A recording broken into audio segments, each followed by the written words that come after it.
Hello, everybody, and welcome back to Dire Roll. Neosoma. I almost said Fire and Blade. What? What's that? Nothing. It's the crossover episode. Just as long as we don't have the flashback clips episode. Oh yeah, the episode's just recap. Yeah, It's a clip show. yeah. That was Hate the the season clip show. finale of Stargate SG-1. The clip That show? was- A clip show, That was yeah. half of Naruto. Well, just when they were doing fillers. Right, so half of Half it. of Naruto, yeah, I got it. Alright, everybody. We got the whole crew here. Yay. Yay! Yay. I really like Chuck's new background there. Got a freaking axe and shield. Right? Definitely ready for next campaign. Last session, we met Tommy Two Toes. Hey, All right, that's all I got. That's That all was we it. need. That's all we need. That was it. That's it. That. And you guys were discussing how to proceed, and it was decided that in order to attack the Chicago Isles, you were going to try and parlay with the JCC. Hey, Iso. And you guys boarded two dirigibles. The one you guys are on is the Iron Rose, captained by a woman named Helena. And you were attacked by vicious dragonflies. That, even though they're one of the most dangerous creatures in the wild, they really don't know what to do against 40mm anti-aircraft. So...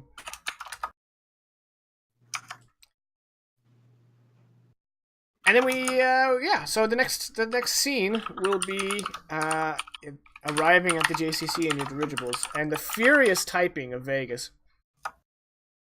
I'm chatting Keyboard. with the audience. Can you chat quieter? No, I can't. This keyboard is stupid loud. Alright. So as you guys approach, anyone want to bring Chuck up to speed in character? He's been resting off his wounds. So you want us to, in character, explain what happened last time? Or just whatever's pertinent in character. The small bits. The spark notes. Well, Bill would probably explain to Chuck that we replaced Pierre with. So that's why we still have a. Sorry, Dutuawa? Is that the proper? kaul'rae. No? Kaul'rae. We have a kaul'rae in the party, and this one is sticking. Whether we like it or not, we like it. But even if we did not, he would stick with us. And we're going over to the JCC building to try and parlay with the full force, the representation of the barony behind us. So hopefully they don't attack on sight, and we get some words in.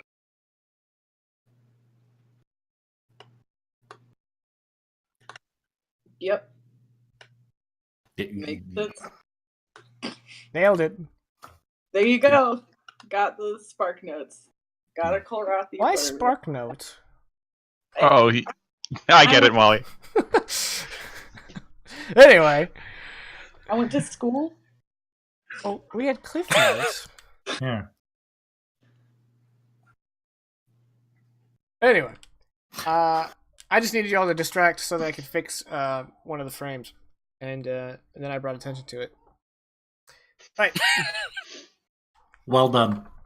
So, the two dirigibles and Big Joe walk up to the pit. Both towers are still standing, right? Big Joe failed to knock one over.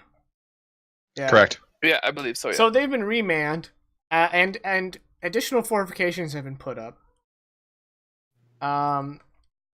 Basically, like iron and steel or a tin, whatever they can find, spikes are sticking out of the towers in case any giants try to grab hold.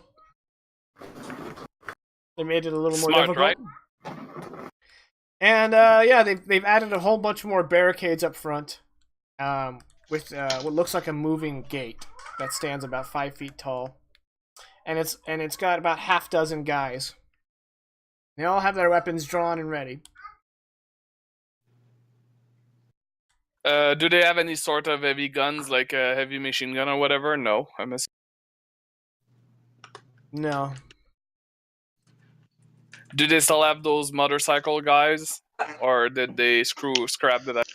You don't see any motorcyclists. Okay, I don't hear them either in the distance. I mean, in the dirigible might be hard, but That's true. so Excuse me. I'm gonna ask the captain. I know that it's guns, but I'm assuming we have the range advantage with our weapons, at least the howitzer at minimum. Yeah, the howitzer can ruin their day. So I would say we park at a safe distance for the dirigible, but still at a distance where we could pack a punch in case we need to send a message. I'm assuming we can anchor these things. Yeah, they can come to a stop. And then I'm gonna look for the mega. All right. You can't find it. I know, so that worries me. It Tommy!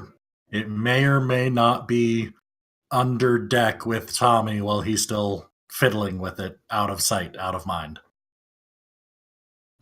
May or may not. Well, currently Bill's looking for Tommy and yelling, "Tommy, Tommy, where's the mega?" I'm almost done. What do you mean almost done? We're here. Give me 3 minutes. Keep them busy. How? I can't speak to them. Oh, 2 minutes. That still doesn't. Two. All right, so Tommy's gonna kind of try to put plastic back where it belongs, reconnect wires. Is there anything that he could have done? Anything that I could have done to actually like enhance this to make it, I don't know, better? Well, what do you I don't want know to how do you- it? I mean, how do you make? I mean, you can make it louder. Megaphone better. It's new. It's improved What- megaphone. This what's isn't megaphone Tommy's idea? 2.0. Well, okay, so he was thinking about implementing implementing like a gain delimiter,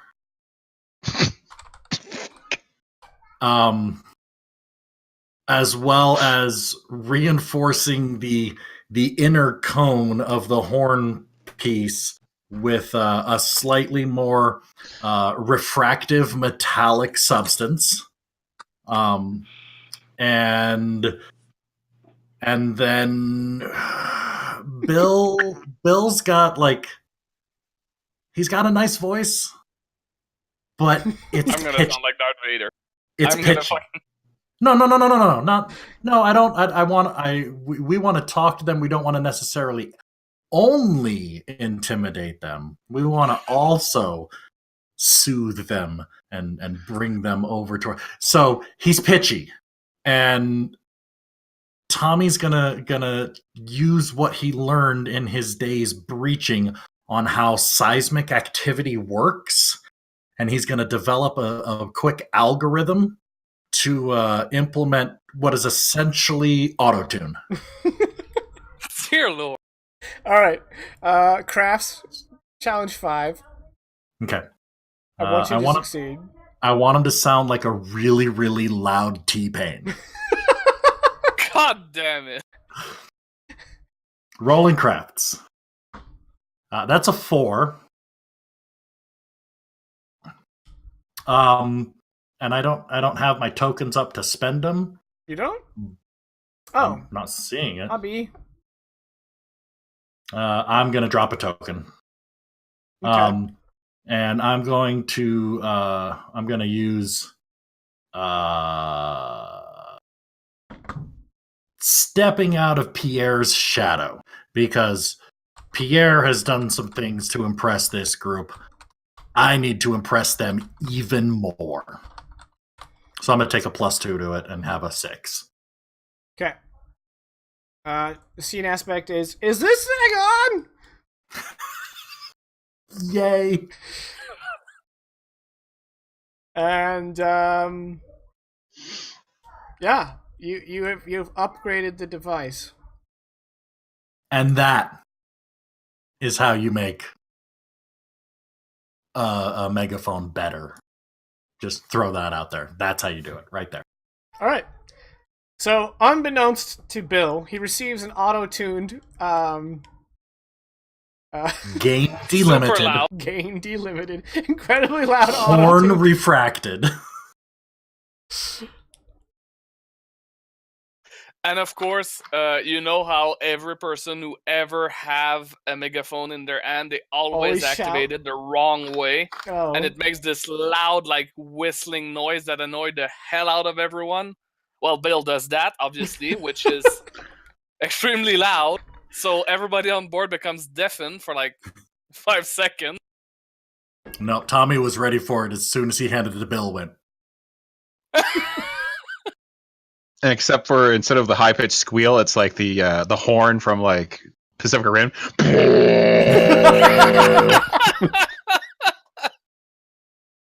That's canon. Yep. For a split second, Bill looks at Tommy, but he doesn't have time to actually like argue with Tommy as to why this is happening. So he goes and speaks into the megaphone and says, I'm just gonna smile and nod earnestly as Bill looks at him. Yeah, I know, it's good. God damn it.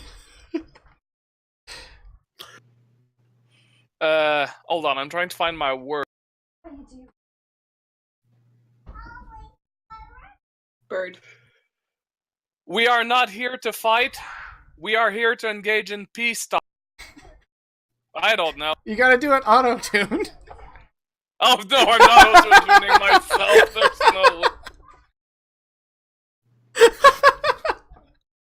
We'll clean it up Honestly- in post. Yeah. Yeah. You could actually. I could. Might do. Uh-huh. Alright. There's some silence. Yeah. The silence lingers.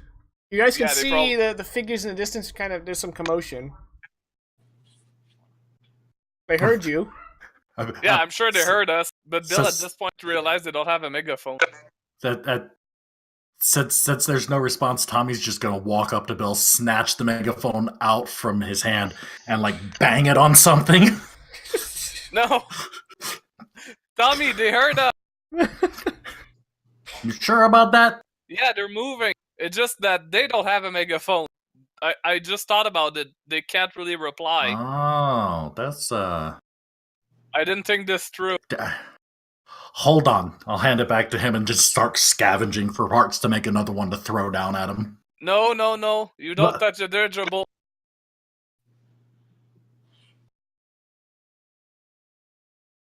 You's no fun.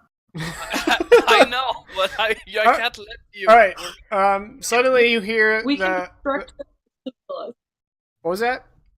I was gonna say we could ask them to signal us. Right. No, but instead, from the hole in the ground, you hear a.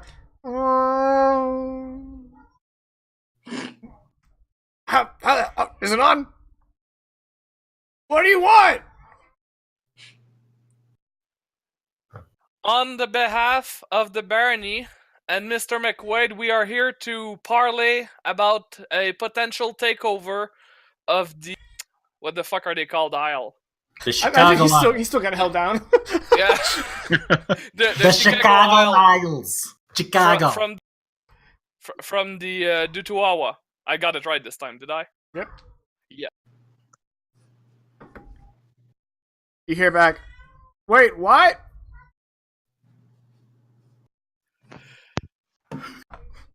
Snag. Bang, bang, bang, bang, bang, bang. Hand it God damn back.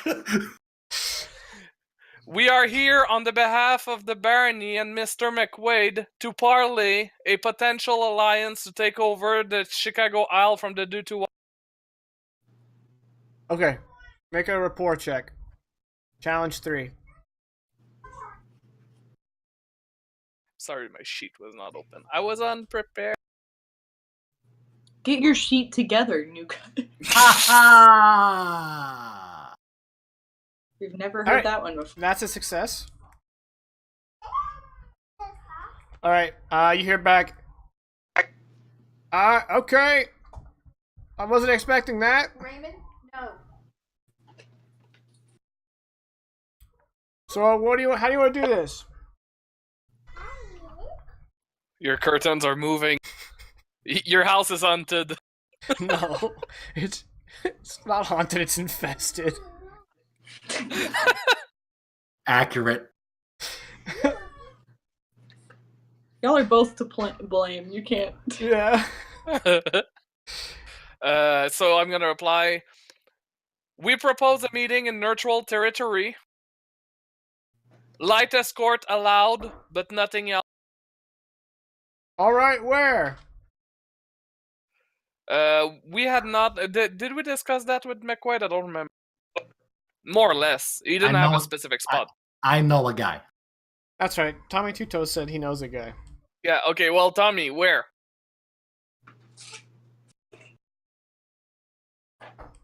I haven't had a chance to talk to my guy. We left. Well, that would have been the detail that would have been nice to know before we left.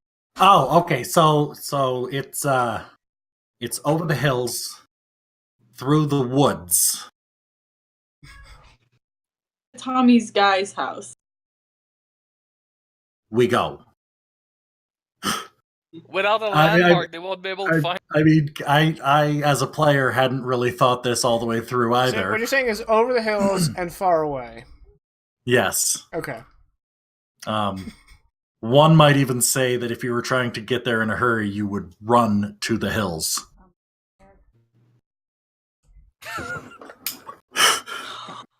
I'm glad PR got that. Does your friend belong to some sort of clan?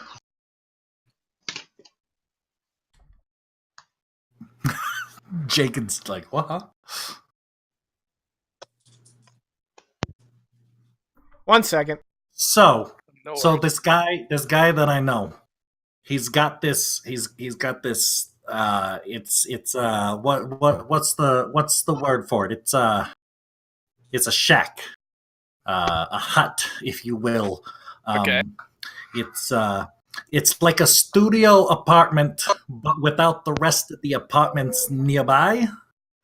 And it's not So- in the greatest of repair, but he's not there at the moment, so I personally recommend we just show up, we do our thing, I'll leave him a note, it'll be fine. But Everything as a is kosher. landmark, if I tell them a shack in the hills, Oh, okay. So what you do is you take the sea tunnel about a kilometer to the northwest. Then you go over you cross over into the H tunnel. Now that one's gonna loop over through to the B tunnel. Tommy, hold on. Yeah. We're in America. We don't use kilometers.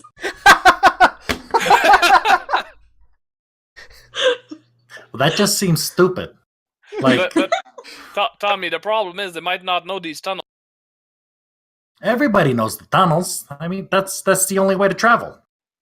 No, we're in flying machines right now. That's one way. We are currently traveling a different way. This is information that I could have used like 2-3 hours ago. Okay, Jakin, since we've been here for a while, sorry Tommy, but since we've been here for a while, the layout, the general area between the Barony and the JCC, I'm assuming there's like a forest type deal, and I believe we encountered a coal field as well on the way. Yeah. So how about if I say, and I'm asking like the whole party here. What about if I say maybe 2 kilometers from their JCC into the forest? We meet there, or 1 mile since we're in There we America. go. There we go. I was waiting for it. We got there, boys.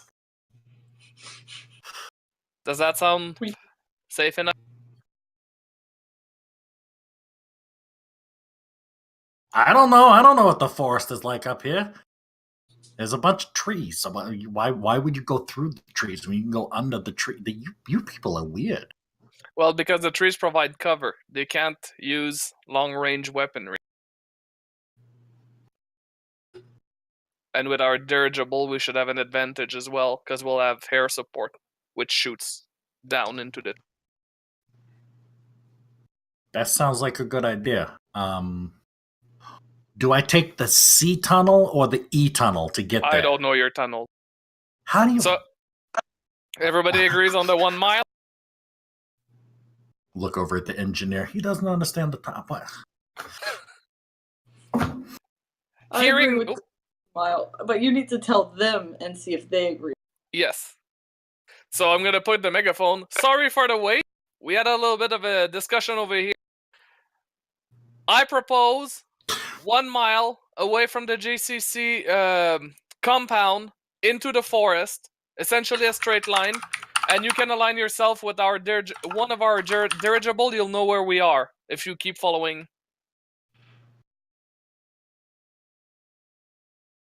Why don't we just like talk right now?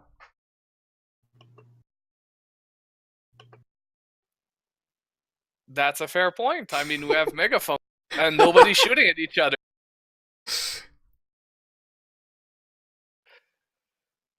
Very well. So, in that case...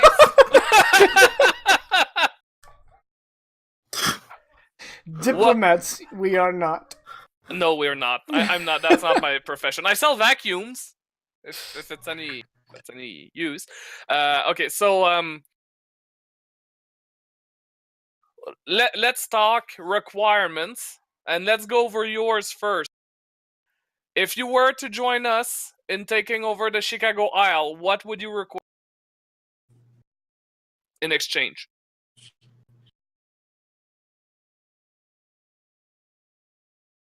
Well, can I just come to you?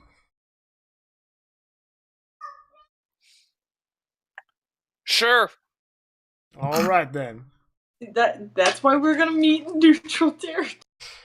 Yeah, but he's coming to us, so I mean, Don't go anywhere. I'm gonna... It's just funny because he's like, "Can't we just chat?" And then he's like, "Actually, can we not just chat?" Yeah, I know, right? So I'm gonna turn to Chuck and Tommy and say, Chuck, you'll be in charge in here. Don't let Tommy mess with the judge. And I'm gonna go down on the ground with. I'm gonna go down on the ground with Big Joe. All right, they descend a bit, and then they throw down a ladder, and you climb down the ladder. And as you do that, an old 30s car is driving up. Okay. How many people are there in the car? Can we see, or can we? Well, you know, there's at least the 2 people in the front seats. Okay. And usually it's a 4 or 5 seater. Yeah. Okay, so up to 5 people max in there. Not a bad deal. Unless it's a clown car. Yeah. Vegas, you're killing me. Oh, what? It's so loud. It's a mechanical keyboard. What do you want from me? A different keyboard. Be better. Be better. Mute yourself. Button activated talking. But then I'll get cut off at the end of my sentences, just like. That's because my mouse is going out of shit. I need a new mouse. Your mouse is going out of style. All right. The vehicle drives up. Oh, okay. That's not what I wanted, Vegas.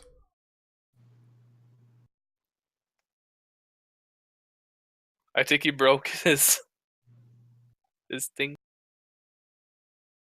All right. I tried to mute, and that's what happened.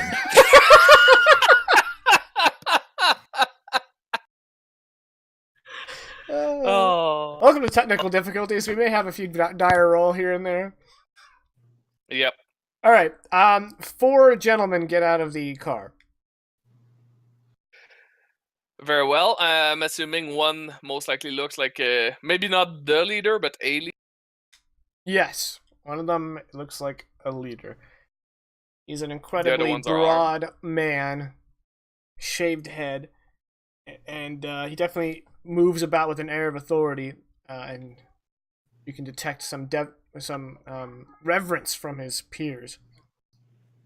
So he and one other guy approach you, while the other 2 hang back, and they have rifles, but they're just kind of holding them. They don't have their Yeah.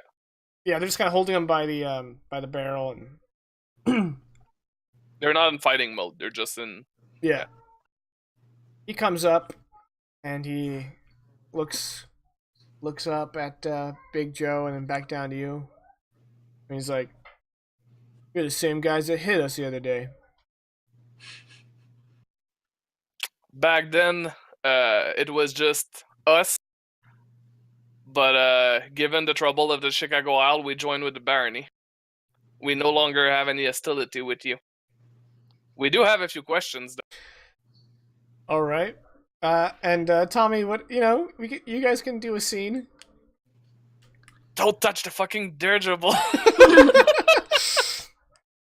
I got no clue what you're talking about. I'm the leader of the JCC. My name's Corso. I'm the representative of Mr. McQuaid. I'm Bill Barker. Alrighty. Bill? So, you want us to combine forces to attack the Chicago Isles? Yes, from my understanding, the Chicago Isles have been a thorn in the backside of everyone in the area, including the JCC and everybody would gain to have them gone. And it's in McQuaid's idea that you would be amicable to a potential takeover of the Chicago Isle, and afterwards things would go back to how they were before, just with less pressure. Well, unfortunately, due to a bunch of outlanders and their giant, I'm having a bit of a personnel shortage at the moment. Which is why joining forces is the way to. How do I know committing my forces will be beneficial to me? You would gain the space that you need that the Dutuawa is keeping you away. Alright. I don't like to beat around the bush. If I help you, and we take out the Dutuawa, I want the Chicago Isles in exchange. Out of character here. I think McQuaid had been kind of mild on that idea. Like, he was not for it, he was not against it. I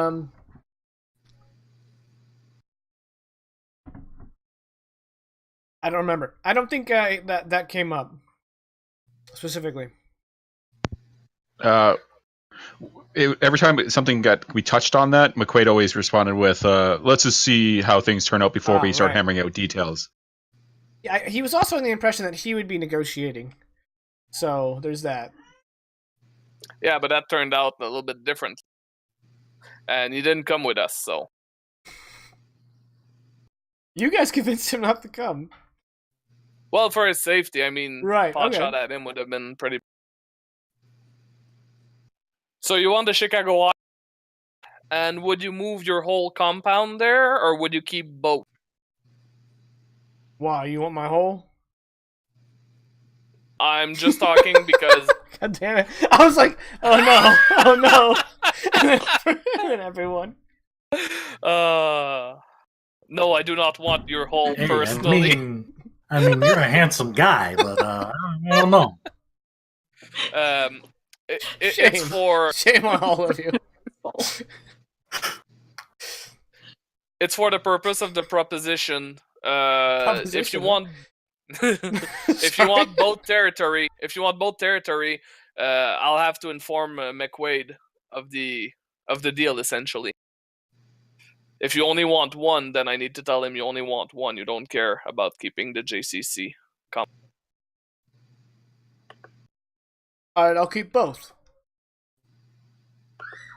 Look, the Perfect. barony, you guys got fields with food, you got animals, you got coal. All I got is a hole in the ground. Well, you also have a couple of our friends, which we'd like to have back. Oh, yeah, about that. I don't think we should be talking about that right now. Oh no, this is that's going into Tommy there. No, well, This is I the believe perfect it's a perfect time to talk about this, huh? I believe this might be a perfect time to discuss this. One of the terms that was on the table for Mr. McQuaid was the release of the prisoners. All the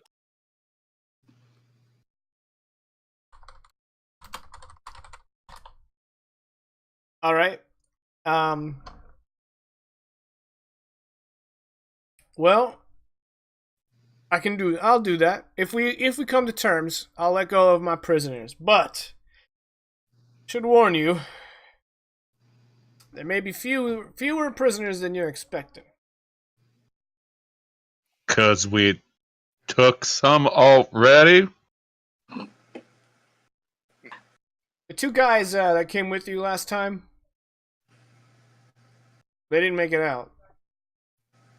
Well, we know that. That's why they're not with us. So you still have them. So Bill's gonna put a hand on Big Joe. I put them in the dirt, like is what I mean to say. Yeah. oh, so you just knocked them out. All right. Well, I mean that's not too terrible. No, they're pushing up daisies. I'm gonna put a hand up in front of the guy and say like, Corso, he's quite literal. Big Joe, it's hard, but he's saying I iced them. That's not Corso, helping. you're not helping. Tommy, roll stealth.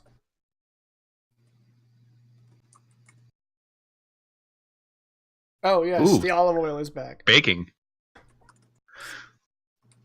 Delicious. So smooth.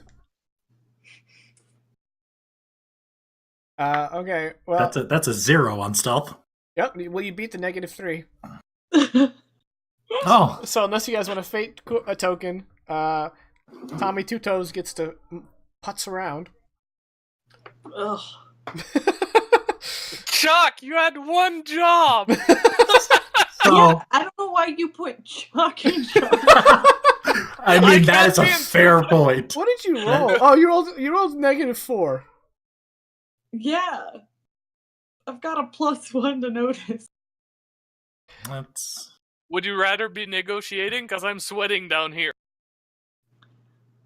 I mean, I don't um have much Okay, Big Joe, what's that rapport, for? Just how Big Joe's gonna process the news of his friends being murdered. Okay. so that panel of exposed wires that was calling to me like a siren before the dragonflies distracted me. Mm-hmm. Is it currently unobserved? Sure. Apparently. I want those wires. Alright. And I'm gonna do my absolute damnedest to make sure that whatever they're connected to remain connected. Basically. I mean, it's... Alright. Crafts, difficulty 4. In order to not damage. Alright, rolling crafts. That's a 6. Okay, remarkably, you acquired those wires and you were able to reroute it in such a way that you have a line of wires, but somehow it still works. Okay. Because kaul'rae magic, I guess. Yeah, that's... Alright. And I very specifically wanted those for the megaphone. So I'm assuming he left the megaphone here when he went down. Yes, I would not So need to scream at his face. Tommy's just going to strut right back over to the megaphone, sit down, grab his tool bag, grab the wires, and get to work. And that's it. Okay. I'm on an airboat. Got it. It's auto-tuning. Okay. Yeah. That rule I put in place on session 1 is just out the window, I guess. God, what a traitor. What a traitor I am. Alright, back to Bill and Big Joe. AKA, oh no, I won't say it. Just, yeah. Molly needs to watch the last episode to find out your real name. It's a good one. It's a good one. It's glorious. So, basically realizing that he means that Hector and Roy are dead, there's a moment where Joe's like eyes just stare daggers at this small man, and his fists clench, his teeth clench, and you can see him just start to shake. And that happens for a couple of seconds, or lasts for a couple of seconds before he starts to like calm down and realize like this isn't going to accomplish what we want. He could get really violent, but his calm nature gets the better of him. Well, he Corso puffs his shoulders out, and he's like, "Hey, big guy, your guys killed 15 of mine." Yeah, that is true. We did kill each other. I was always going to say. He looks at Bill. He looks at Bill. And he's like, "Is this guy gonna be a problem?" No. He already processed the information. We're good. And I would like to say that our actions were rash. I'm sure you can understand the logic behind it, although it was, again, I'm going to say it, rash. If you had people in prison at the barony, I'm sure you would have attempted an assault. Especially if they were people close to you. But,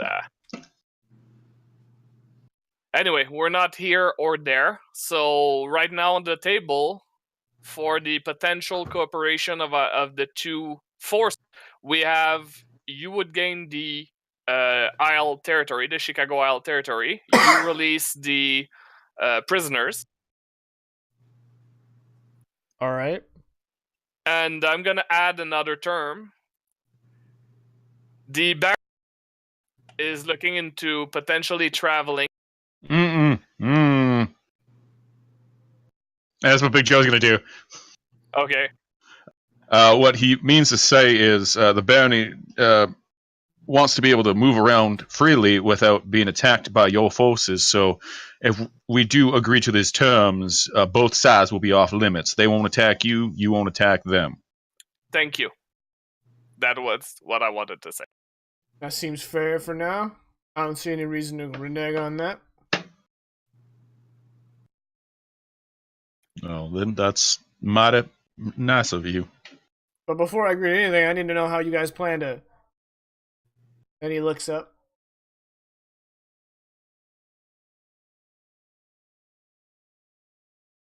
If we're gonna do this, I need my guys in your flying things. I will put that on the table, but I cannot take this decision upon McQuaid's behalf because I cannot speak on the behalf of what, like, the resources he's willing to. Well, we don't have any boats in the Chicago Isles per their name. Or Isles. Yeah. We ain't gonna swim there. No, of course not. If we provide you boats, would that be amicable? Oh yeah, you guys come from the air, and we come from where the Dutuo are at their best. No, not amicable. Well, you also have motorcycles and to work your best on the ground, so it seems like we'll be putting our best ground forces against their best ground forces. I want my guys up there, or we're not doing it. I'll bring this back to McQuaid. and I will try to talk him into it. Alright, we'll be quick. You'll hear from us as soon as possible. Alright then. He gestures to his guy and they start heading back to the car. I'm gonna wait until like they're already on their way, and then we're gonna get back into the dirigible. Okay. No, Tommy, no. Alright, Tommy. Just leans over the side, turns it on without the boom, looks at it, hits it a couple of times, turns it back on, boom, smiles and nods and goes, "Hey, I got this thing working." Hey, see, much better. You just hit this other button. And at that exact moment, Bill looks up and expects the dirigible to be like smoking or on fire or crashing or something. Everything seems okay. Bill, relax. Just imagine the meme of DJ Khaled looking through the door being like, "That's a nice negotiation you got there. Mind if I scream my name all over it?" Yes, that. Alright, so you guys get back, so Bill gets back aboard the Iron Rose. Yep. We make our way back to the barony. Okay. And unless do you want a scene, or do we straight get Do back? y'all want a to the scene? I mean, There, as was mentioned, there is a wooded area before the recently moved barony location, correct? yeah. Sweet. When Big Joe gets to just the edges, about to leave it, heading back towards the barony, he is going to reenact the scene from The Force Awakens where Kylo Ren just loses his shit and just trashes. Fair enough. And is just going to destroy anything he can around him. Ripping trees out, like throwing boulders. He's just venting his anger at hearing that Roy and Hector are dead, and we're now siding with the people that essentially killed them. Okay. And Fuck. That's better than what I had. Can you go ahead and roll one fudge die for me? Sure. Come on, nature. If you spark nature, All right. don't spark You nature. did not trigger nature at this time. Magic 8-Ball says try again later. Dude, does he need help doing that? Because there's some things that Tommy could do to help with that. Which will actually spark a scene because Chuck might not be aware of that Hector and Roy are gone. Right. Bill didn't say anything, did he? When he got back No, up I on the kind of boat? skimmed over that. I mentioned that Tommy had joined us, but not. So Bill's gonna look at Chuck. He's gonna kind of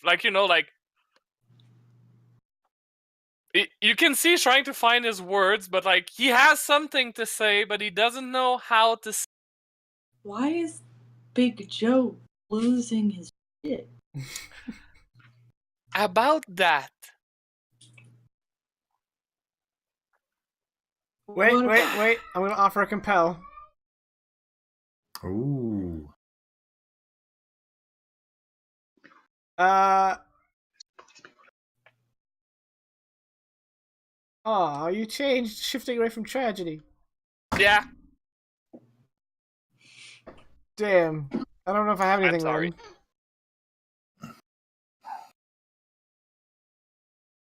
Compel no bullshit.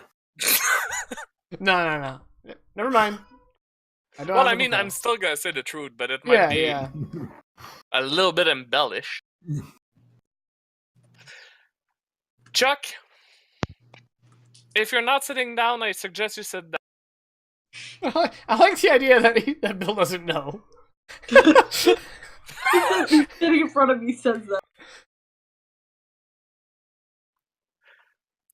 Okay, well, Bill, I'm a big boy, you know. Okay,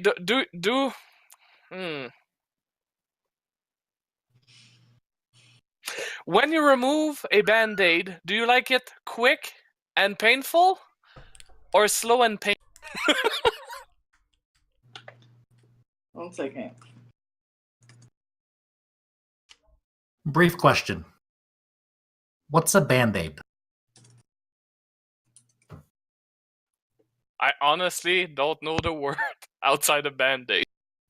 I think Band-Aids were around back in the 1950s. Yeah, but he's Yeah, but not Tommy human. might not.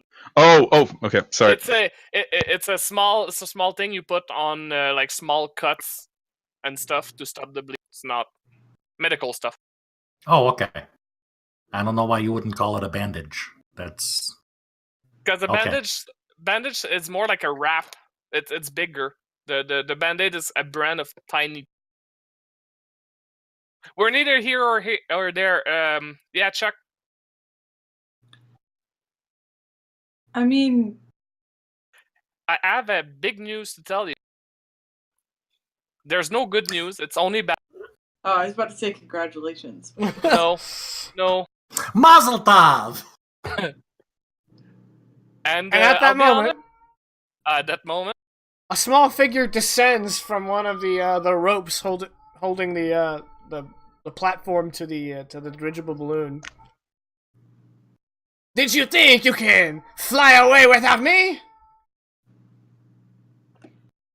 Hey, Pete! It is Pierre, you know that? So the kaul'rae Pierre, in his flamboyant musketeer attire, with rapier drawn, made out of a small, compass, spherical compass, and a fire poker, says, "What adventures are we going to, friends?" Pierre, I'm gonna get to that in a moment. Okay, Chuck. I'm not gonna circle around the pot more than I already am. It's already hard to say, and the longer I wait, the harder it gets, and that's why I'm using a lot of words to not say what I'm trying to say right now. It's only making... Alright, Pierre walks over to Tommy and goes, "I cannot believe the humans upstaged me!" No. You and me, we'll go over here. We'll discuss, because I will fawn over you copiously. So, Chuck, when we went into the JCC hole to rescue Debbie Shane and the prisoner, because Debbie Shane got captured, I forgot to mention that, we caused a lot of damage, which luckily they're not holding too much against us, as we represent the barony. But as we rescued Debbie Shane and one half of the prisoners, we were told that there was another half. Roy and Hector, not wanting to leave innocents behind, decided to try and rescue the other half. They did not make it.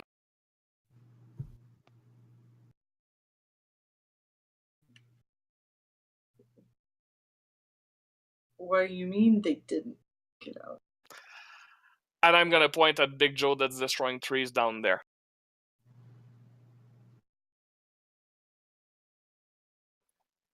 Pierre takes his hat off.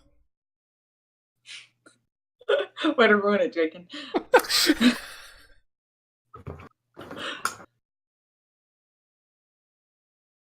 Who is responsible for this? They didn't just fall over. No, he didn't give the details, but I would assume they got overwhelmed by the people that were guarding the prisoners.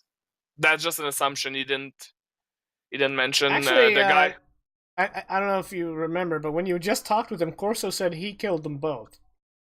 Oh, I didn't pick up on that. Okay, well, in that case, the guy I was talking to, he fought them and admitted to, he admitted to it. The guy you're just talking, his name was? At this point, Bill considers, because, revenge and stuff. Although he could use the revenge as well. So he's going to say, Okay. Okay. Okay. Okay. Okay. Okay. This is fine. Fine. That's. And then Chuck just like walks away and like spends some time like pretty much staring at a wall, like just walks away. So Chuck, no, not a compel. you think what I'm thinking? I think I'm picking up what you're putting down. Compelling aspirations of vengeance. You're gonna try to kill Corso. Oh yeah, nice. Thanks for take it away. giving me for that. Yeah. It's definitely gonna complicate things. Oh yeah. Alright. So after Big Joe's meltdown, he regroups, and you guys arrive back at the caravan at its new location, because it is moved. So now they're pitching new areas. And letting Chuck have his moment. Big Joe, I know, rejoined with us, but I'm still gonna give him some space, because, he might need to think it, cool down, unless he approaches me, but other than that, like, he's still, like, mid-crying, so... Yeah, so unless he needs me or like makes a sign that I should approach, I'm gonna leave him on his own. Tommy seems to be pretty busy with Pierre. So Pierre leans over to Tommy and goes, "There are so many exposed wires." Hey, I already went there. I got the ones that we could. I still got some left here, and I'll hand him the leftovers. Be like, here you go. That's takes what them and goes, I got. "Ho, ho, ho." I know, right? Bill's gonna walk back to the Iron Rose, try to flag the engineer. Okay. And he's gonna say, "Be careful. These two are hiding the dirigible." Well, get him off my dirigible. I don't want to mess anything up. You know how freaking delicate everything is? Yes. Hey, I don't know what you said, but that was not polite. Okay, I will have you know that my mother is a fine lady. I don't understand about it, but I think they're my dirigible. Tommy, Pierre, get down. Get down. Do you kiss your children with that mouth? Dear Lord, what did I do? I don't have any children. Now get out of my dirigibles. Well, no wonder with the mouth like that. Holy shit, I understood him.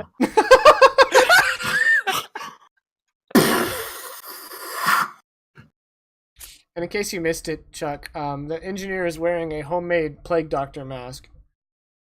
Yeah. And he's very hard to understand. Tommy's gonna see that Big Joe is mid-cry and just walk over and sit down next to him and just pat him lightly on the leg and then just sit there quietly. Pierre's gonna climb up to his shoulders, sit down, and put one hand on his neck and be like, "It is okay. You will get over it." And while these two are busy, I'm gonna walk. But go ahead, Big Joe. Well, thank you, I guess. I don't know if I want to get over it so quickly, but thank you, little friendly Pierre man. We are here for you, big man. And that gets him to cry a little bit more, just because of people showing. You can take solace in the fact that they died a heroic death. Like mid-cry?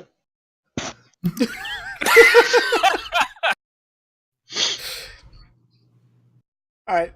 Man, it's just personally a shame that Big Joe isn't ever really gonna know that Roy died trying to take the peaceful route that Joe was putting him on. It's like, oh.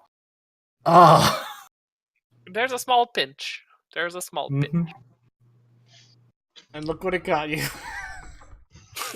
Yeah, thanks, Big Joe. No. So now Big Joe will feel personally responsible. Alright, so Bill. Yes. You find Debbie, Shane, and Mr. McQuaid. Very well, I'll approach them. Well, I'll make my presence known in case they're talking about stuff I'm not supposed to hear. And once they wave me over, I'm gonna get. Bill, you're back. Where are we meeting Yes. him?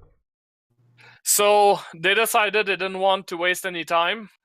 They met with me directly. I said I was a representative of you essentially, and I decided to simply get into on the table what they want and what at the minimum we want, so that we know where we stand, and then we could get an actual deal going on. And I also wanted to test the water. They don't seem hostile. They seem amicable to an actual trade. They didn't seem violent or hostile. They didn't approach us with like hostile.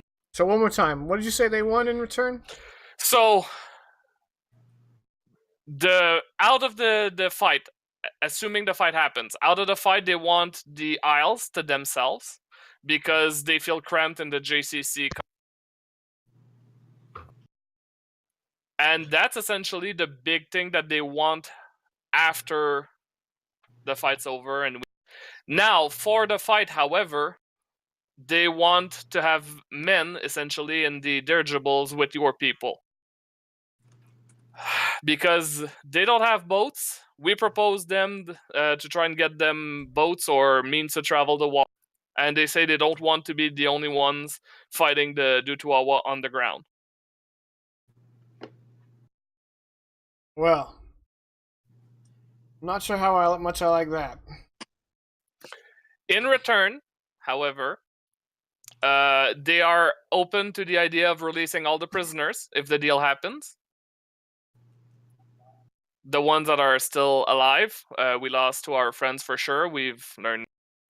And we also negotiated that travel for the barony on this territory will be free of any altercations with their people. Essentially, kind of a peace agreement. All right. Well, you've tussled with them in these last few days, and you've been inside their little pit. Yes. How likely are they to keep their word? They look like a rough bunch. They look like the stronger, like the strongest at the top beats the people to stay at the top. Like, not really rules or whatever. So I would say,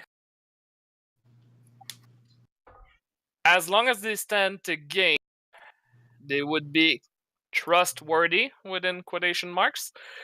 However, it would not be beyond them to double cross. That's why I'm not too warm of the idea of having people on their dirigible, because the moment the fight's won, I'm afraid that they might try to take over. Well, if they want to keep the Chicago Isles, we just get them all to disembark. I mean, we're eventually going to have to fight building to building.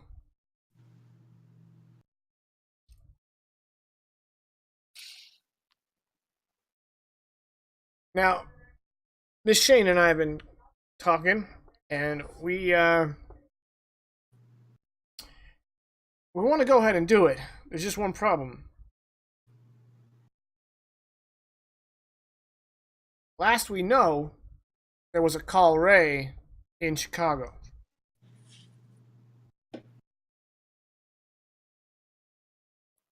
Repeat that?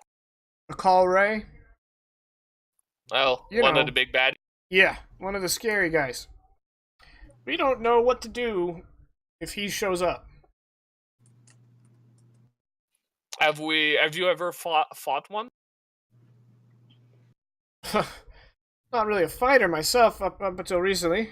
So no. I mean the Baron.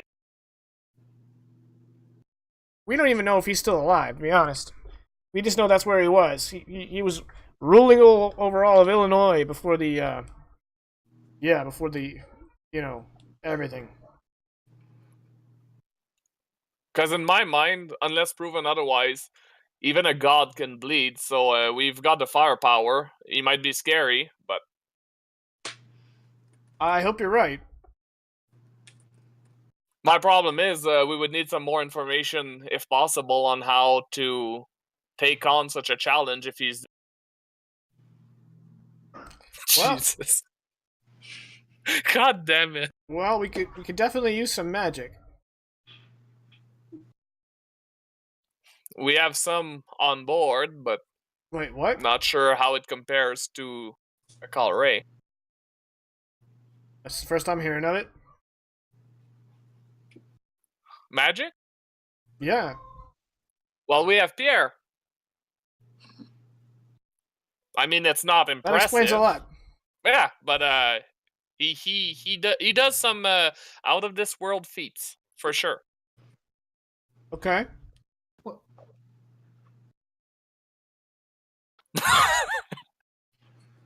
I know, Tommy. I know, but it's because Bill always keep his cards hidden until they're required. That's why he's not saying that Big Joe has amazing powers and that Tommy also has some good. Whoa. Big Joe's got. I was talking about me.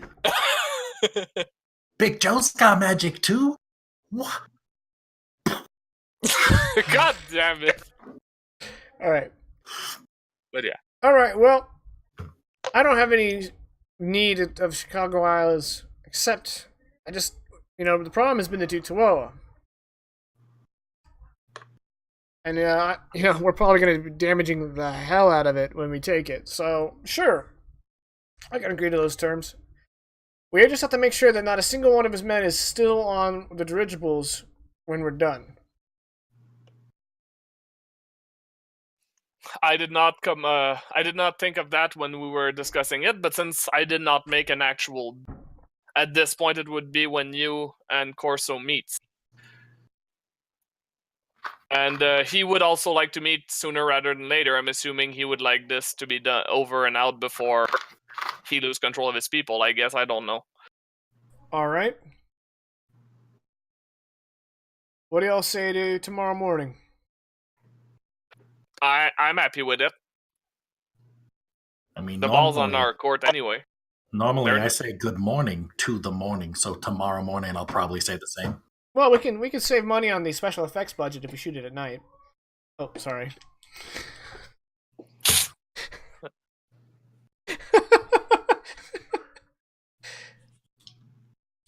Molly's like, yeah. why did I come? Why?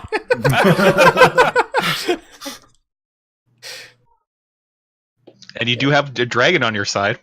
Oh no, we do.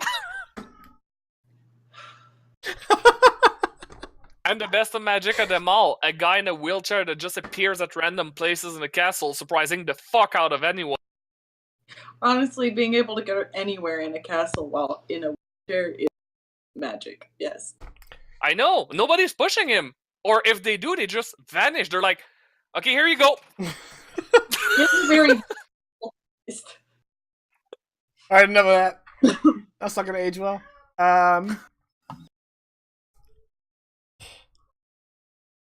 All right, so let him know we agree, and we need to set a rendezvous point we can meet up before we hit the Chicago Isles. Here, Debbie, get one of those maps. Give us a moment, Bill. Sure. Yeah, just take 5. We'll sort this out. I'll walk away and join back with Big Joe, Pierre, Tommy. Take 5 of what? What are we taking 5 of? Weren't you with Big Joe? Yeah, he was with Big. That's just Vegas being a doof. Got it. Yeah, there's not really a difference between Tommy being stupid and. Precisely. That's why I rolled this character exactly like this.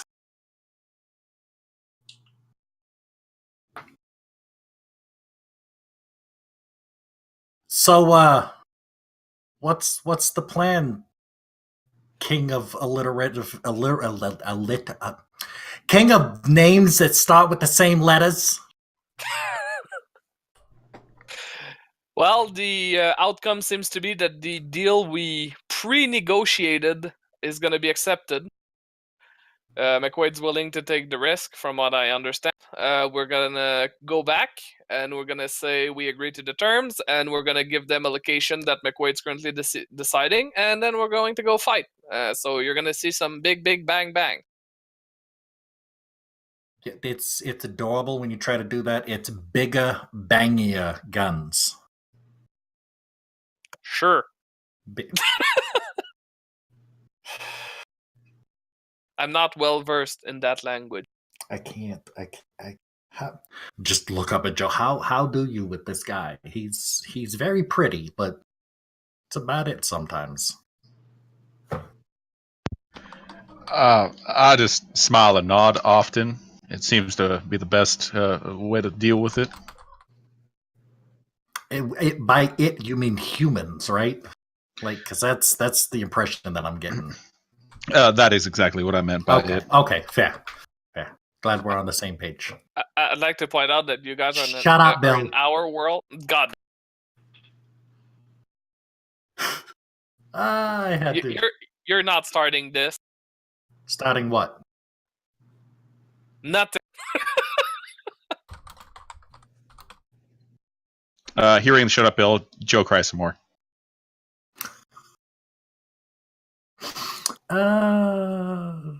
Yay. Because memories. Because you remember. I do. Who's got the loud keyboard now, huh? Huh? Put on the spot. You know what? I don't want to hear it again. I went into Tommy's voice. This is Vegas. I don't want to hear it again. I don't want to. Yeah, I don't want to hear any You've been complaints locked about in my that keyboard. voice for a while. It's different. Once I'm in it, it's hard to come back out. There was one time when I was practicing my Irish accent that I got stuck. So I feel you. Last session we wrapped up. I went down. I was talking to my daughters. They're like, "Daddy, why are you talking like that? What do you mean? Talking like what?" It was bad.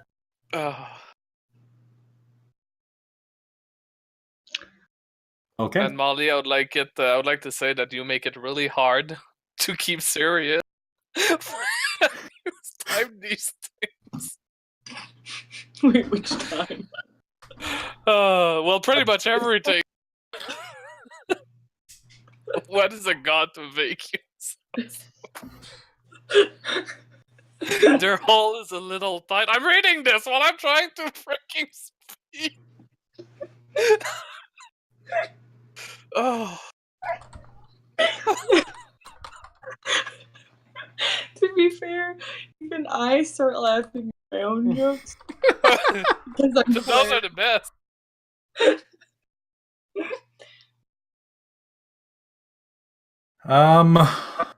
Okay.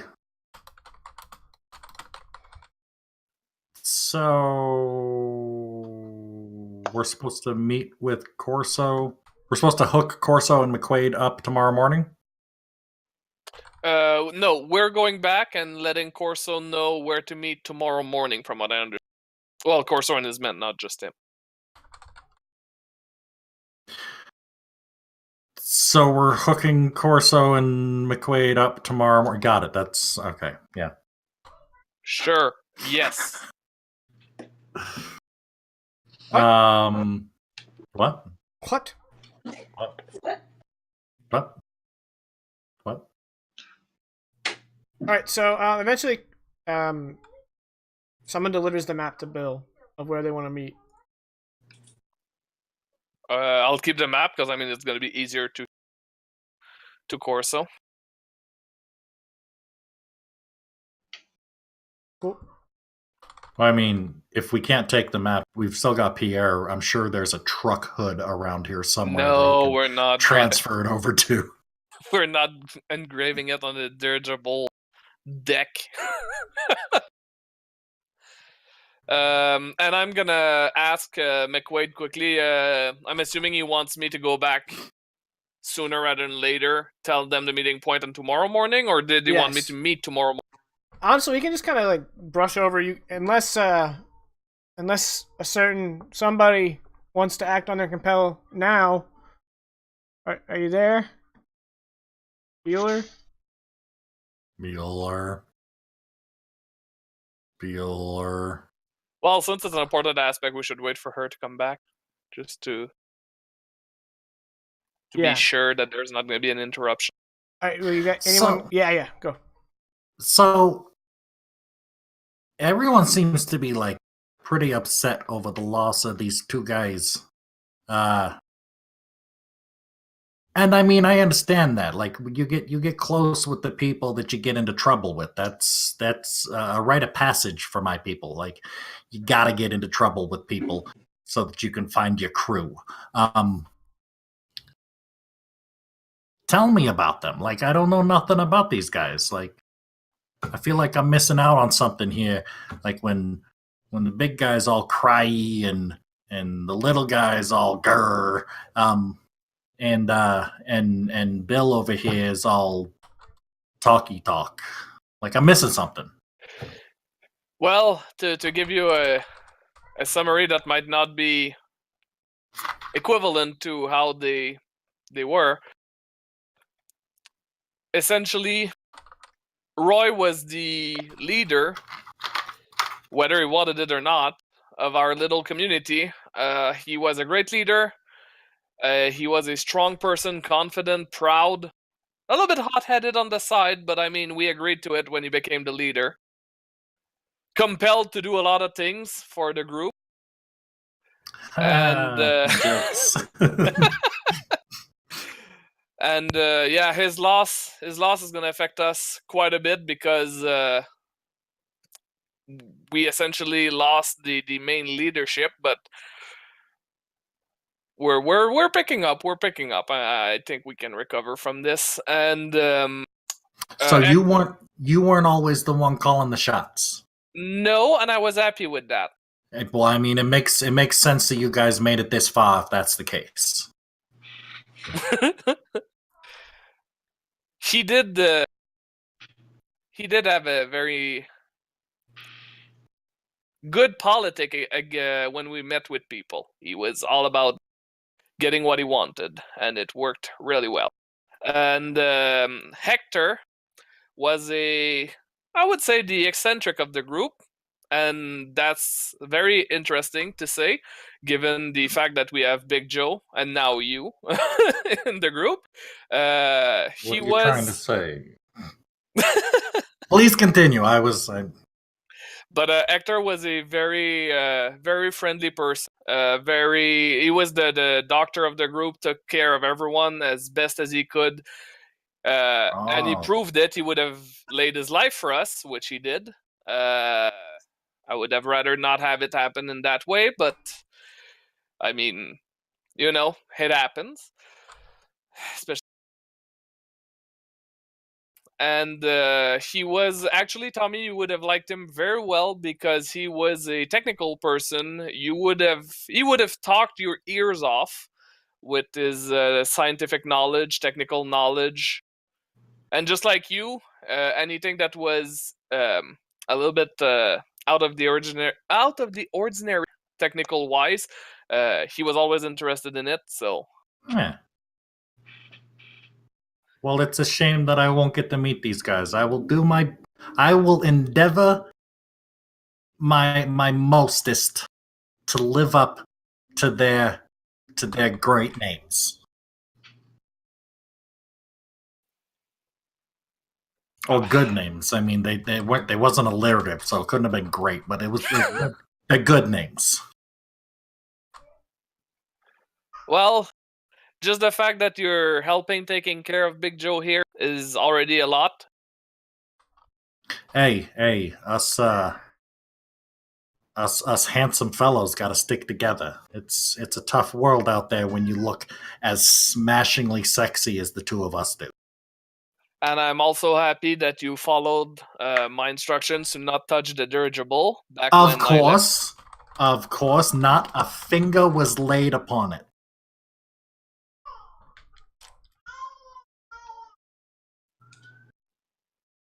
And that's pretty much it for the scene, I think. There's not much to add. Do we need to do the exchange with Corso, or do we want to skip to the meetup? Molly, you're not going to do the compel, I'm assuming, if we go back and give them the meeting location? You know what Chuck's definitely going to do? Walk up to a guy who's got way more killing people and very openly try. That's exactly what Chuck would do. Chuck is smart. Yay. WWCD. What Chuck do? Uh, All right. W44D.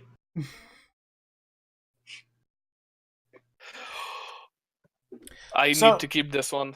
Damn it. Before dawn, you guys wake up, and if you have any minor consequences, clear them. Okay. Can Can I we? make mine less bad? Yeah, I was gonna say, Let's is there a way downgrade we can? moderates, but severes. If you still have severes, they stay severe. Okay. Is that in addition to what we already did before the start of the game? Yep. Okay, just want to make sure. I'm free at last. Can I rename it? If it hasn't been renamed, yes, you can rename it, but it doesn't downgrade. Okay, so I can downgrade and not rename, or rename Well, and no, not it downgrade. has to be renamed before you can downgrade. Oh, okay. So if it's not So I renamed can- yet, you just rename it. Okay. So it's turning from this friggin' thing just bit my face to I got friggin' teeth marks on my face. Okay. Or you could always go with, that'll be one badass scar. Yeah, let's go with that. I like that. This is gonna be a badass ska. Ska. Please, SCA. yeah, do SKA. No, just No, not ska. Not ska. Ska. Ska. This is gonna be bad. SCAH. Tommy is not a rude boy. I don't get it. it's a ska term. It's Tommy Two Toes, not Tommy Two Tone. All right, we're gonna move on.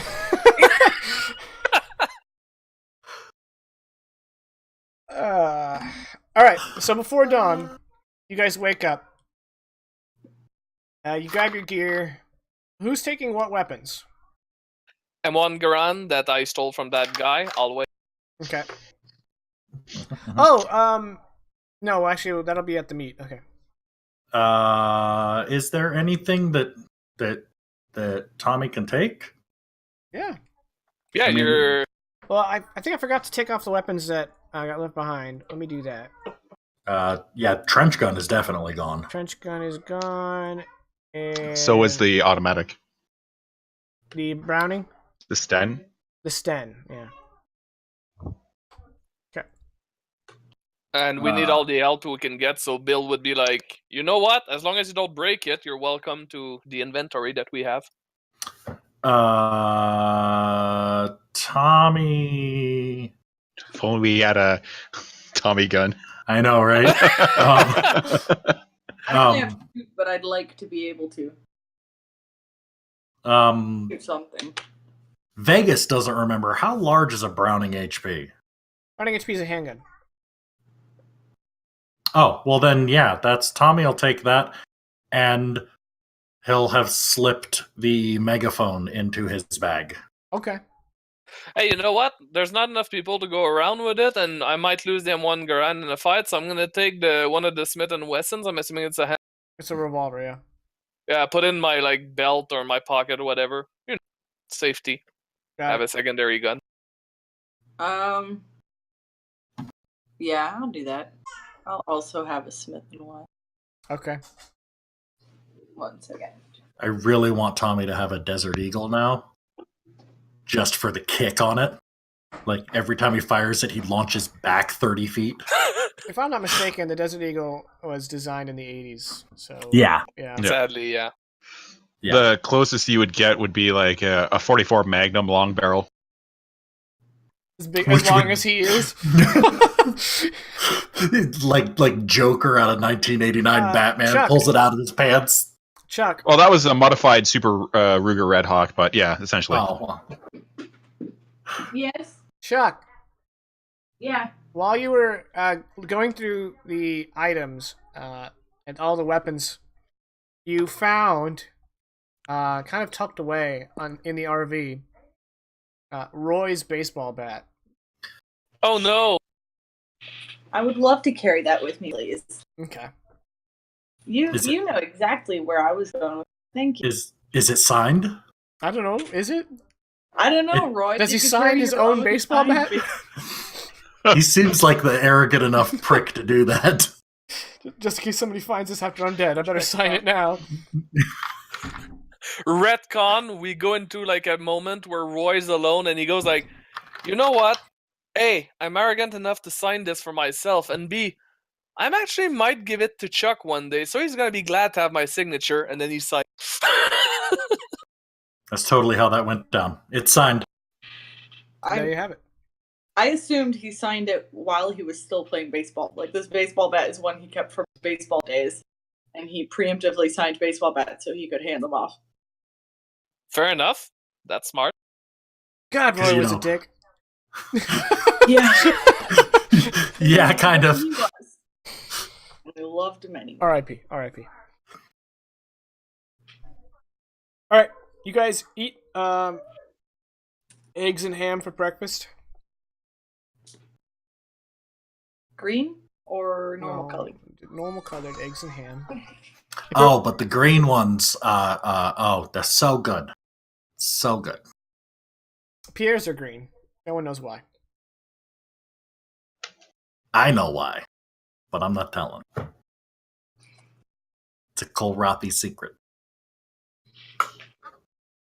So anything you guys want to do Stitches. before you guys meet up with Corso and his JCC? Just before the group leaves the barony and takes off, the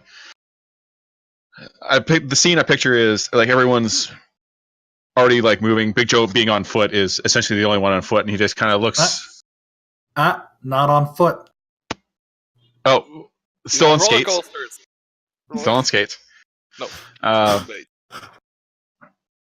But he says, the rain to the wind said, you push and I'll pelt. They so smote the god in bed that the flowers actually knelt and lay lodged, though not dead. I know how the flowers felt. And he just kind of says it to himself. And then, Tommy's just gonna shed a single tear. Like, that was beautiful Bill's gonna say yes. and frightening. Alright. yeah, that's usually most of Robert Frost's work. Beautiful and frightening. Yeah. Yep. Alright.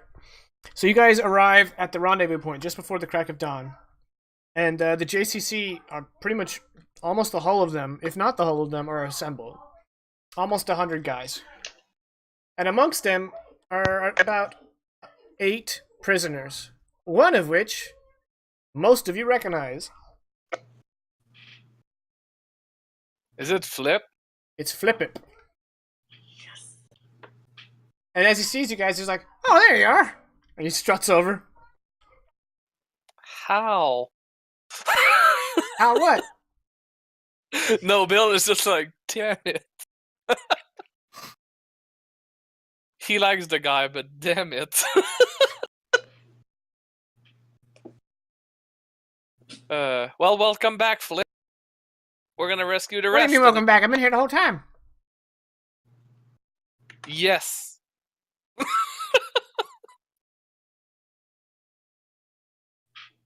No one's gonna ask why he's here. How did you get there? How did you fall? Like end up with the FCC in their prison?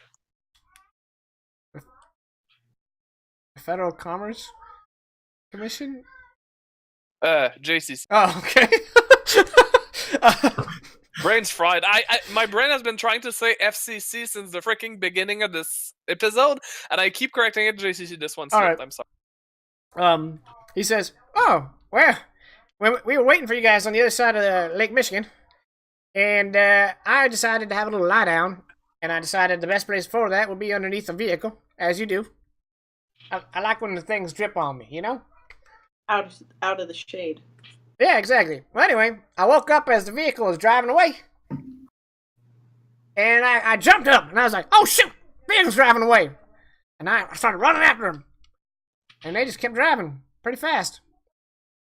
And they were with these glowing guys. Well, anyway, I ran and I ran, and I ran and I ran, and I just kept following them until I was like, man, I can't run no more. I'm gonna have to lie down. So I lied down. Then I woke up and some other guys, these guys, were like, hey, you're coming with us. And I said, you bet, partner.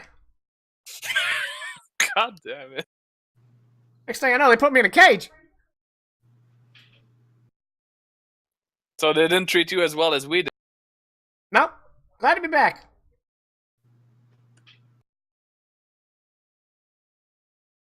Well, we'll need all the Who help are we these can little get. people?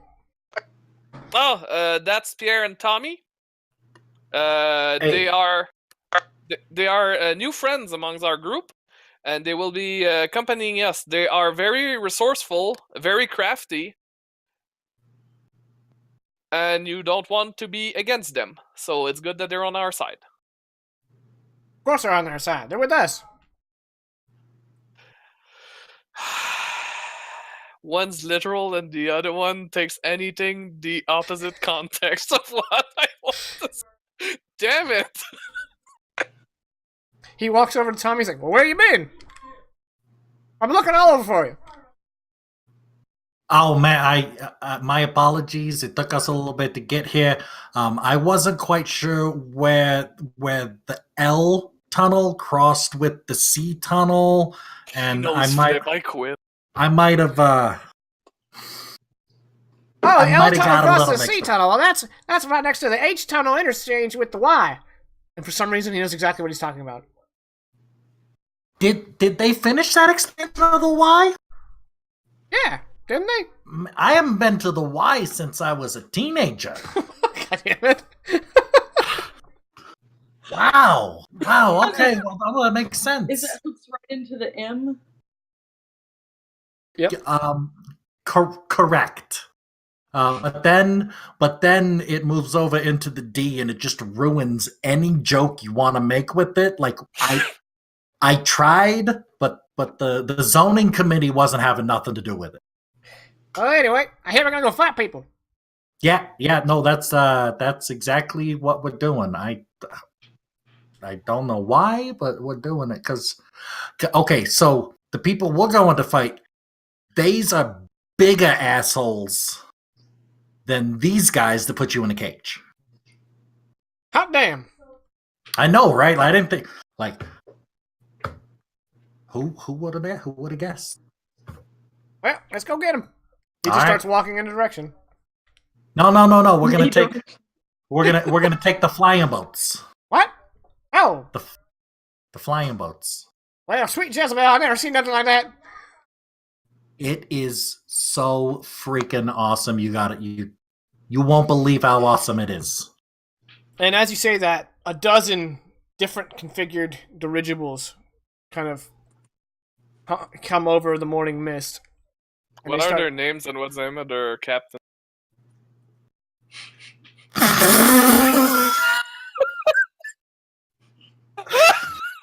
For a moment, the DM.exe has stopped working. Would you like to reboot?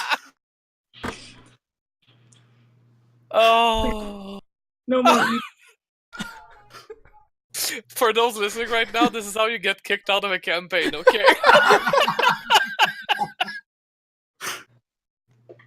And On a more serious question, though, Jaken, without going into accurate details, I'm assuming they all You cut off after they all. they have different weaponry on them. I don't need a specific description. Yeah, but I mean, just they're note not each unique, but yeah, they each are configured differently. it. Okay, so they got weapons. Essentially, they're Yeah. armed. Okay, perfect. One of the larger ones doesn't have any weapons, however. And it is explained that that one will be the primary troop transport. That'll be protected by the other ones. Fair.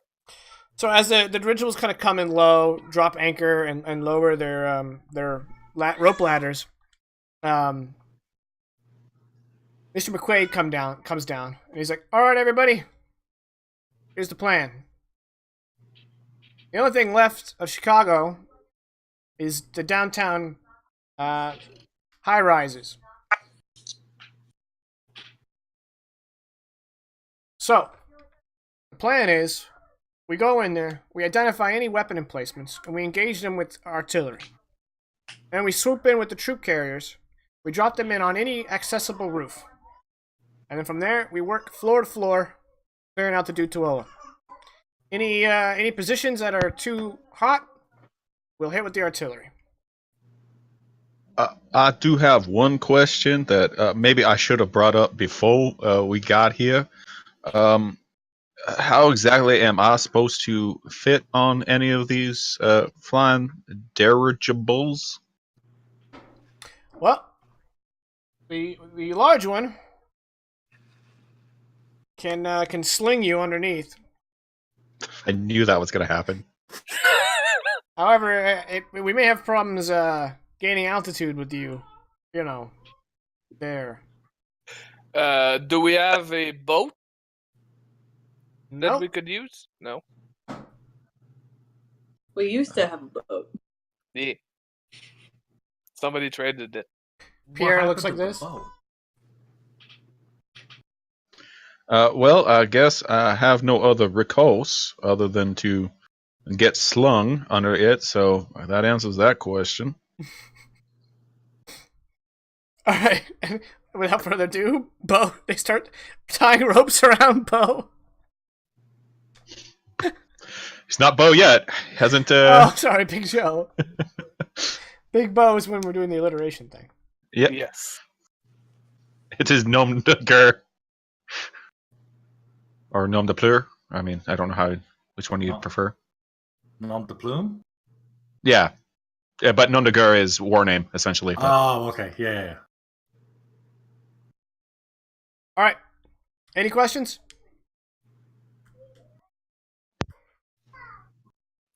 I Do we personally don't have some. Do we know how we're configuring our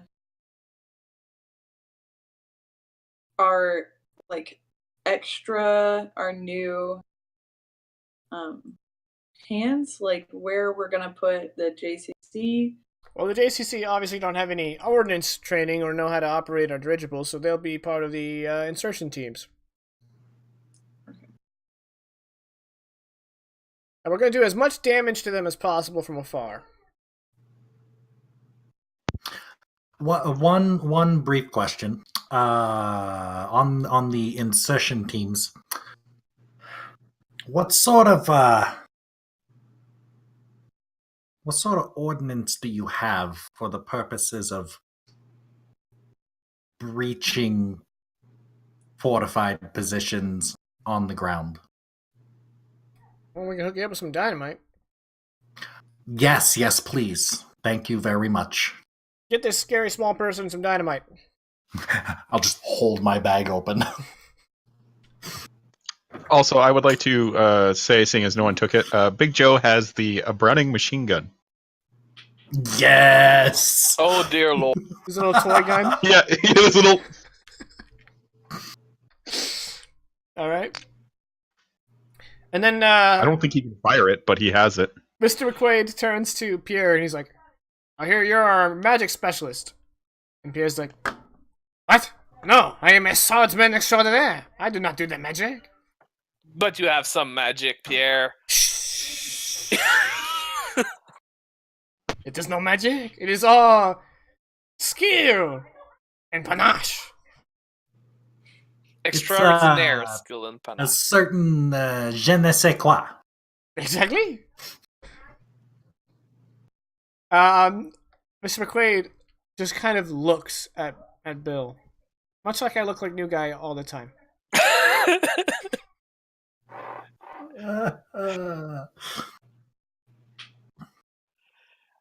Trust Now- me, McQuaid. We have it. We have. So, If he's there, just we'll deal with him. brief out of character question. Tommy was not there when Bill was telling McQuaid that About the we had magic. access to magic through Pierre. Yes, exactly. You were not there. And Tommy has seen Big Joe shooting lightning from his mouth at dragonflies. Yes, you did. Okay. But what about the big guy? No, Tommy, no. No, Tommy, yes. That's what I am very confused right now because if we're talking about magic, the Jolite is a friggin' wizard.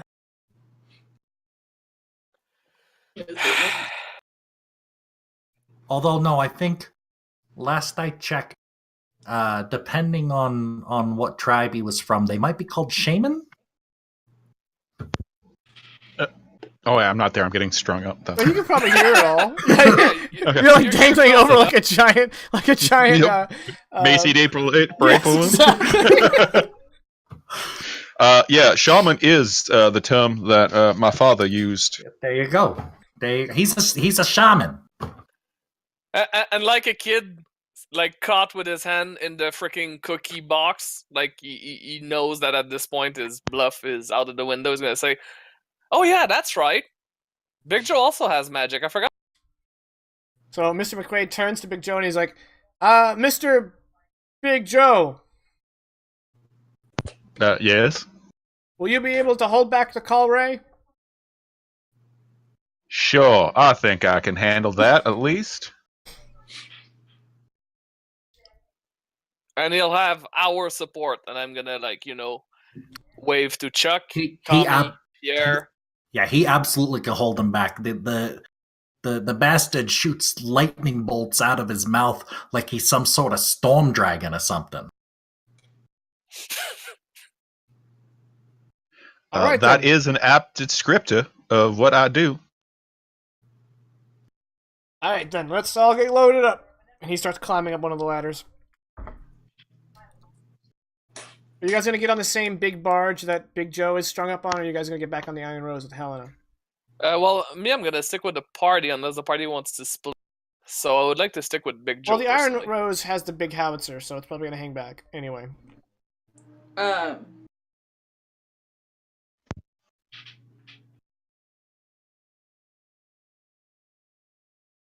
want to be with like the insertion. Okay, cool. Okay, so you're sticking Same. with me and Big Joe. Because Okay, I got a everybody's bag sticking of together. dynamite. And Chuck, as you're getting situated, you look up and lock eyes with Corso briefly. I'm gonna walk over to him. Okay. So you're the head honcho for the JCC, huh? You see him with his Tommy gun, putting in a 100-round drum. He's like, "Yep." How do you manage to lead that many guys? He just kind of thinks about it for a moment. He's like, "I ran the prison. I run the afterlife." And he chambers around. The afterlife? Whatever you want to call this. Purgatory, hell. Everybody looks up to me because I'm, the man He's in charge now. Because you were in charge before? Yeah. All right. I was hoping for a bit more technical answer on how, I don't think,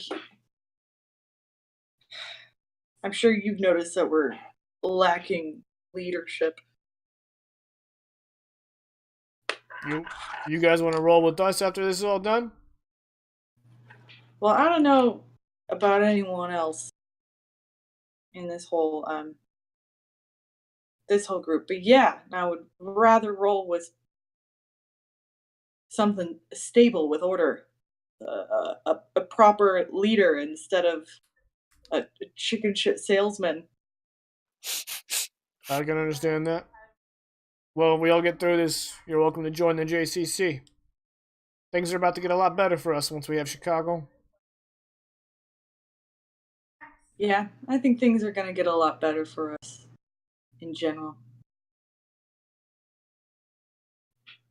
Okay, that's all I needed to do. Okay.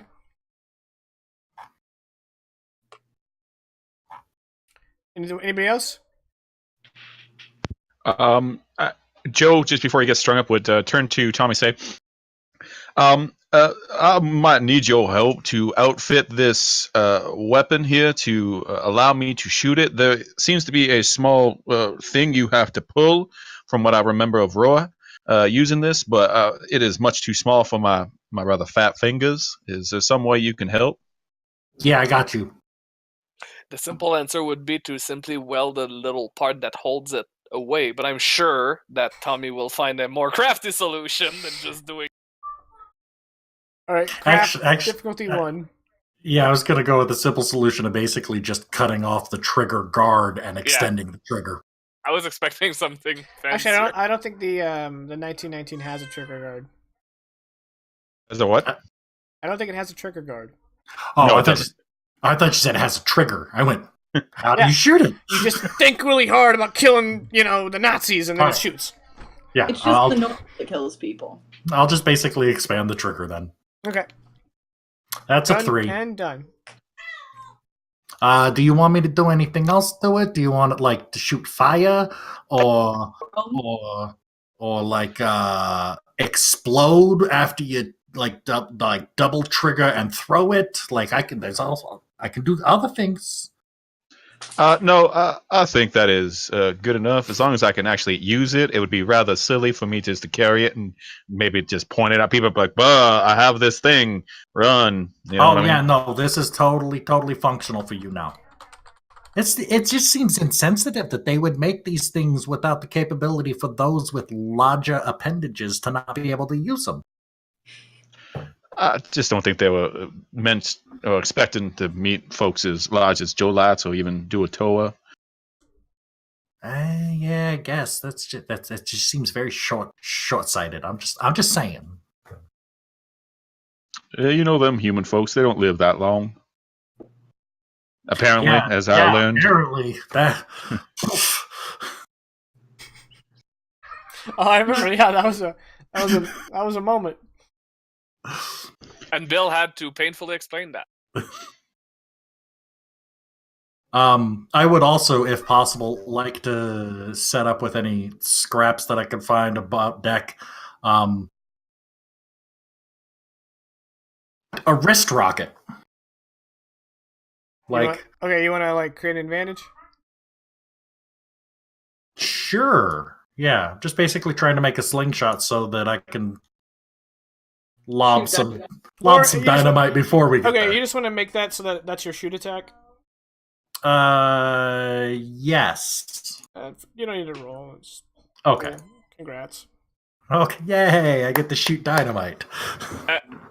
And Bill's gonna follow Tommy around to make sure he doesn't mess with the dirigible. It's so every time Tommy, Tommy's looking around for scraps, and every time he looks up and in the distance you see just Bill staring. Cross-armed. My, how the tables have turned. Alright. So the 12 dirigibles rev up their engines, and they start to move towards Chicago. And we're kind of watching this from the ground level. And then we pan to the cars that are being left behind that, no one's really watching them because no one's really worried about it. And just as the dirigibles are starting to make their, breaking away from this area, when we pan, we see a glowing figure.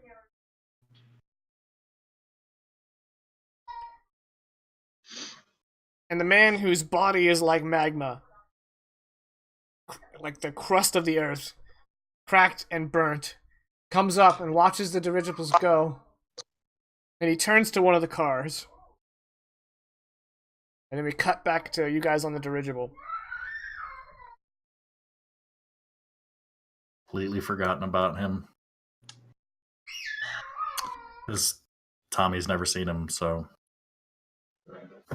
And Bill's been too busy with the whole I did think about it, but I was like, there's nothing we can really do until he shows up again. Did not think about that, though. Alright. The dirigibles kind of start to spread out, and you guys see the Chicago Isles through the morning mist as the sun is starting to starting to make its ascent, and light floods across Lake Michigan. Yeah. Imagine everything but the Chicago skyline is underwater. And each building on the Chicago skyline is a tall island. And strange, pale green objects are glowing throughout the buildings.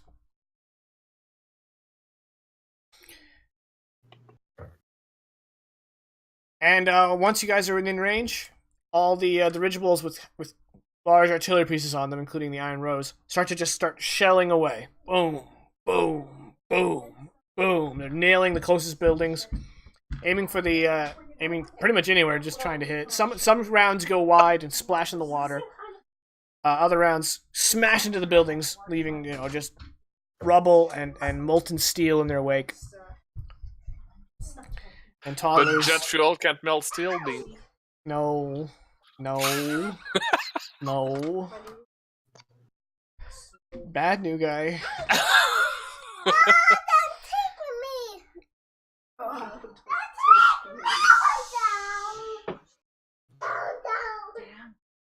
All right, now that's over. Yes.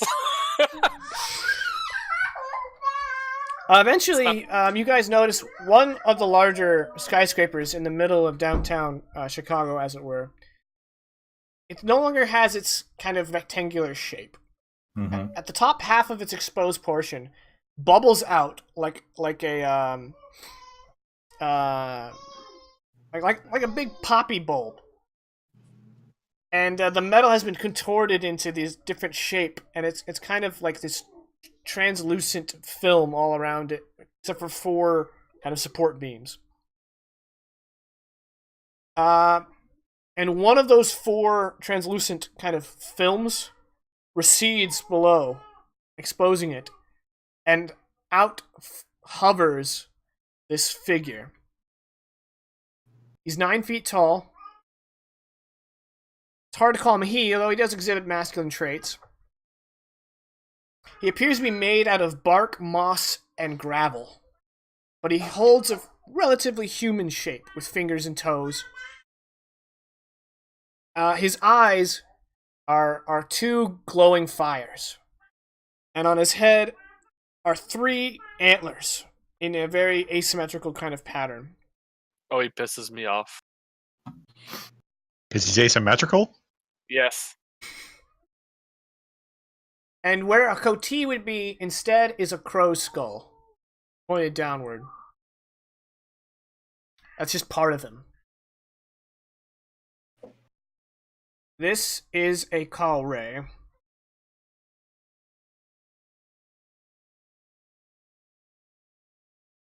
Big Joe, as you would have intimate knowledge of the kaul'rae, at least the ones that, you have knowledge of, which this one is.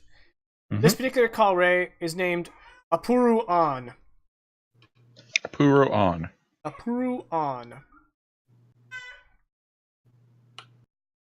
Prior to the nature waking up, he ruled all of Illinois.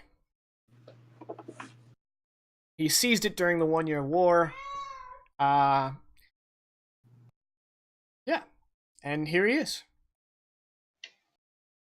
And with the wave of his hand, a pulse, kind of this red-orange pulse, shoots out. And it's kind of like dust. It flies all the way out to where the airships are. And he has activated kaul'rae magic. While this aspect is up, all 3 types of magic are active. Fuck yeah, bud. That is in addition to the situation aspect of Battlefield Chicago.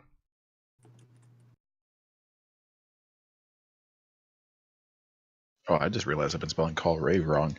Good to know. That's okay. I'm just happy one of us tried to spell it. What, Molly? I said out of curiosity, how are you spelling it? K-A-L, and then hyphen, and then R-A-Y, like a kaul'rae, like almost like a manta ray, but very close. Close. Yeah. Yeah, but so your the dust doesn't seem to do anything. Obviously, Big Joe is very aware of a sudden tingling of powerful magic all around him. And the kaul'rae is still kind of floating there, holds out one hand, and all the air between him and the Iron Rose starts to coalesce into a visible shape, this swirling mass all at once, and it takes from his hand all the way surrounding the Iron Rose. The Iron Rose starts to twist in a cyclone. Bits of it start flying off. Its cannon launches off and almost hits another one of the dirigibles, and he just kind of twists his hand like this in the air, and then the air dissipates, and the Iron Rose is basically in pieces and falling to the ground. There's a megaphone shout, and it goes, "We need to attack! Why do I sound like this?" God damn it.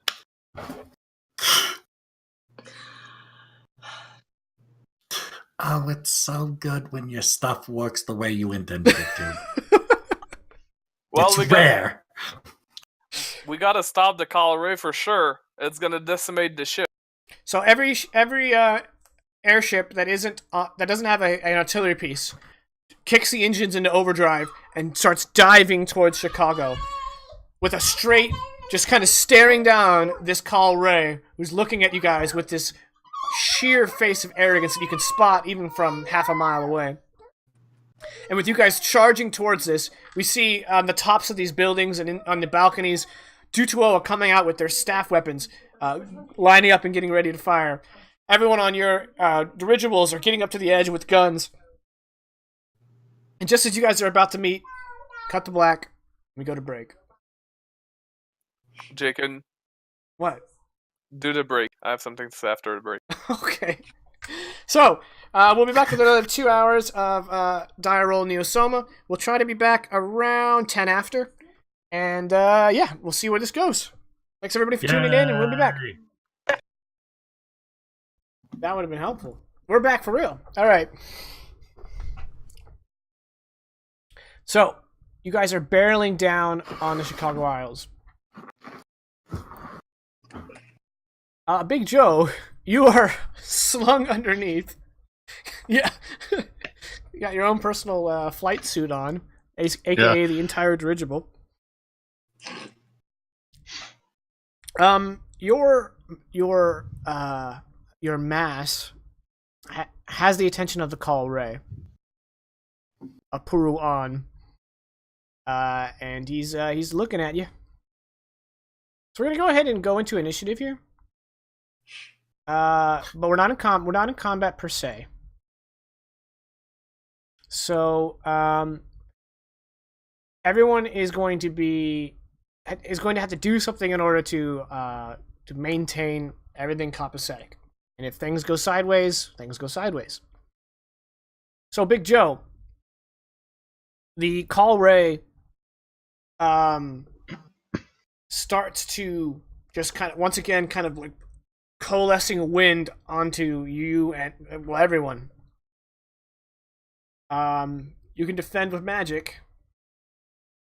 Certainly plan on it, and he's essentially making like a horizontal cyclone, for lack of better descriptors. Actually, this time he's like pressurizing everything. He's bringing in air pressure all around you.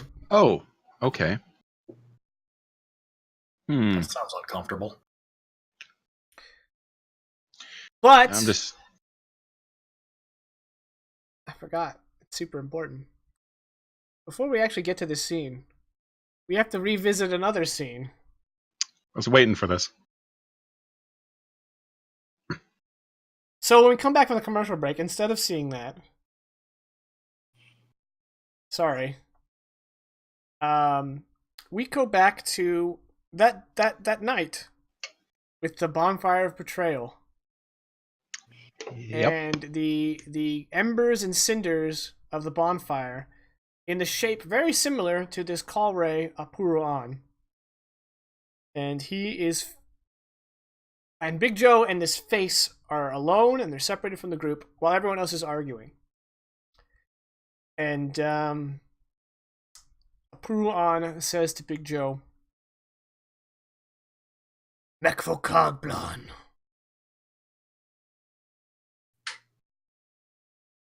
Why are you traveling with your lessers?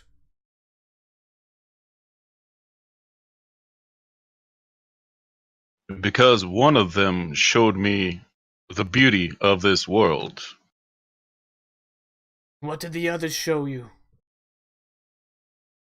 Okay, hold on. Just give me a second. I got to get into Joe's mentality after the betrayal. Mostly lies, deceit, betrayal. I know our kind has never always seen eye to eye, but have we ever lied to the Joline? Not to my knowledge, but I also don't know a lot of kaul'rae. You know us by reputation, certainly. My father did speak highly of your kind. That is true. I have been watching the winds and reading the stars, and I know that your path and mine will cross.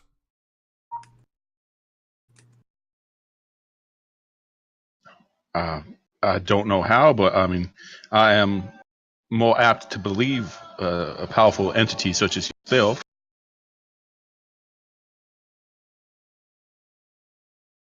I simply want to know,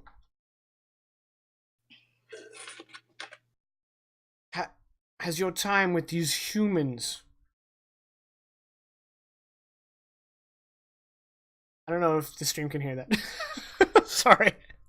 Getting derailed by real life, as usual. If your time with these humans has perhaps made you wish to reconsider your companionship.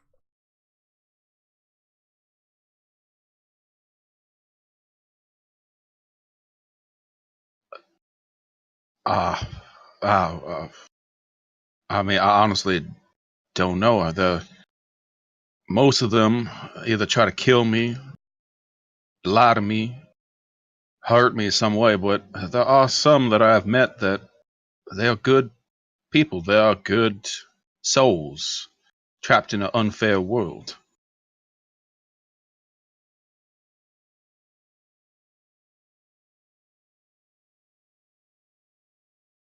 There will be a coming confrontation between the people you travel with and myself. And if you were to join with me, your shamanic magic combined with my supreme art, we could end this battle decisively and with the least loss of life.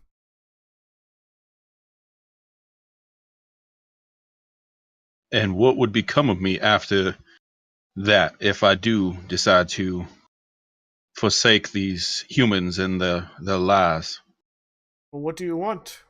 I have no desire to enslave you to my will, simply to ally yourself for a time.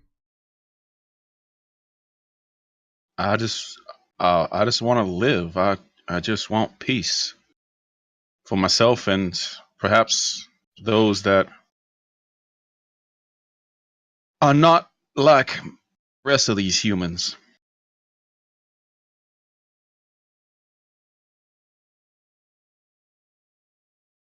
I offer the shortest path to peace.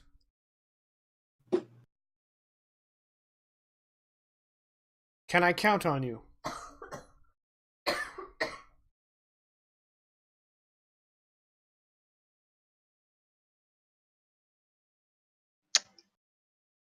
I don't know. It will. I want to say yes. I do. But a lot of things can change between now and then. What happens if I realize something that makes me decide to go against this? I don't want to enter into agreement only to have to back out of it. That is not something I care to do. I do not want to be treacherous like some folks that I know. You'll find no treachery with me. But I see you are conflicted. I know living with these humans has been trying. Is that ain't the half of it? Let me tell you. Well, when the time comes, if you seek to be free of them, free of everything, to live your life on your path, then join me.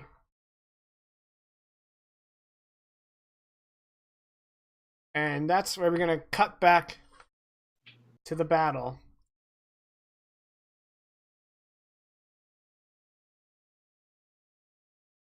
Shit, that's the worst possible roll.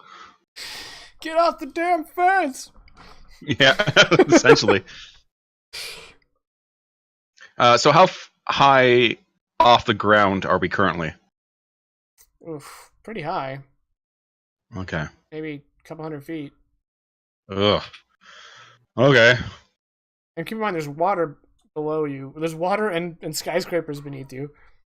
Yeah. No, I'm just trying to think of if I were to cut the ropes, how likely it is I am to survive, and a couple Fail. 100 feet. Yeah. Bye. But it doesn't seem that likely.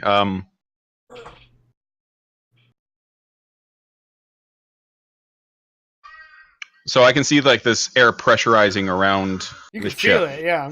Yeah.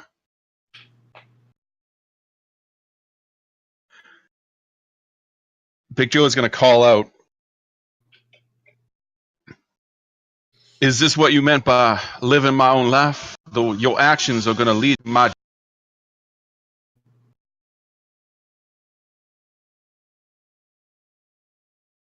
Okay. Test rapport Okay. against 3. Against 3. Ugh, this is going to be a challenge. Here we go. Ooh. Oh, you're not far. No.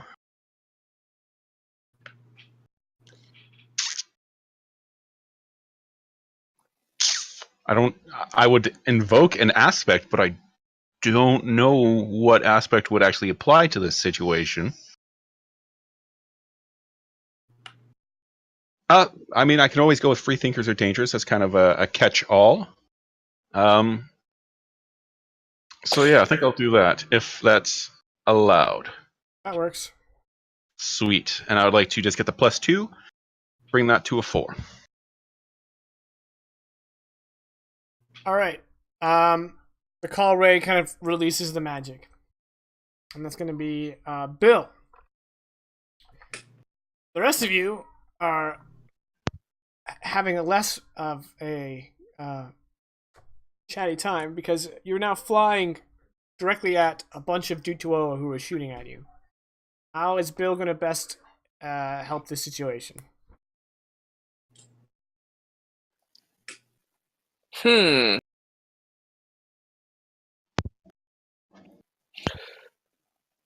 so the end goal is to stop them from shooting at us. Now the question is, Bill is not inherently a killer. However, being a human, he might not see the Dutuawa in the same aspect as a human. So he might be a little bit more inclined to kill them.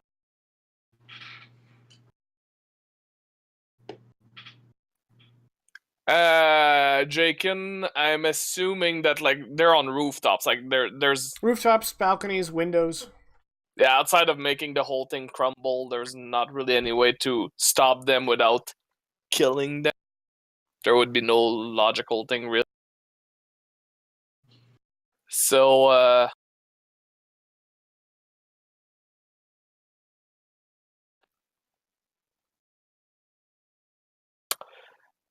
Bill might try to reciprocate what Roy used to do, aka guide people into an advantageous position, trying to avoid as little loss on our side as possible while inflicting as many losses as possible on the other side. So he's not participating in the battle itself, but he's trying to regroup people in the right position. And when one side's getting pummeled too hard, like he makes them retreat and like tries to, just tries to guide people on the ship so that they're not overwhelmed by the amount of fires that are coming this way.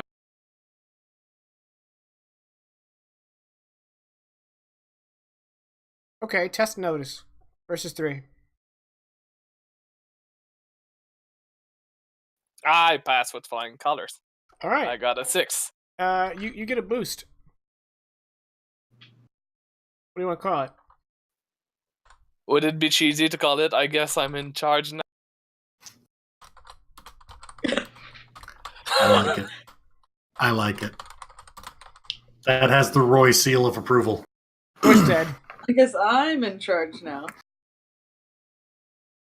All right. Tommy. Same thing. You guys are taking fire. Rooftops, balconies, windows, dynamite, and a wrist rocket. Okay. Just kind of hang out over the side, pull the dynamite back, and go, "Hey, yo, Pierre, you want to light this for me?" And he snaps his fingers, and the fuses will hit. And just let go. And I'm not aiming at anyone in particular because it's dynamite. All right. Shoot versus 3. Shoot versus 3. Oh, I only have a +1 on shoot. Whatever. That's a negative. Oh, It's a -1. It was a horrible idea. I'm sticking with the -1. Okay. You cut that fuse way too short. Apparently, human fuses and kaul'rae fuses different wavelengths. So you fire it, and it just, as soon as it gets a few maybe yards away from the edge of the airship, it just blows up, rocking the whole dirigible. Pierre and Tommy fly a few yards back on the deck and go, "All right, so maybe we need to rethink that one." All right, go ahead and give me check your physical stress 1. Okay, fair enough. Okay, Done. and Chuck. Cool. Same thing. Yep. Roofs and Except now the airship has been kind of blown to the side by this explosion. Okay. Then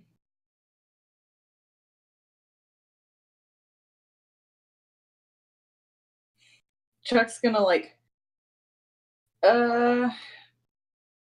Chuck's gonna turn to Corso and be like, "Well, boss, what do we do?"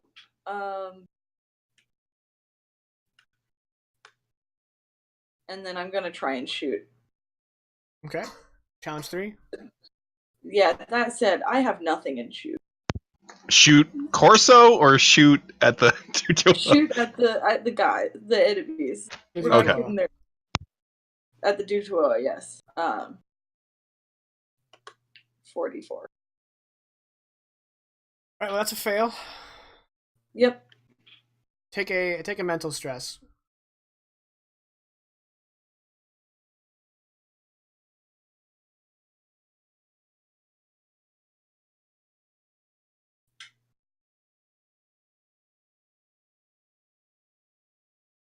Right, Big Joe. The kaul'rae now turns his attention to a different dirigible.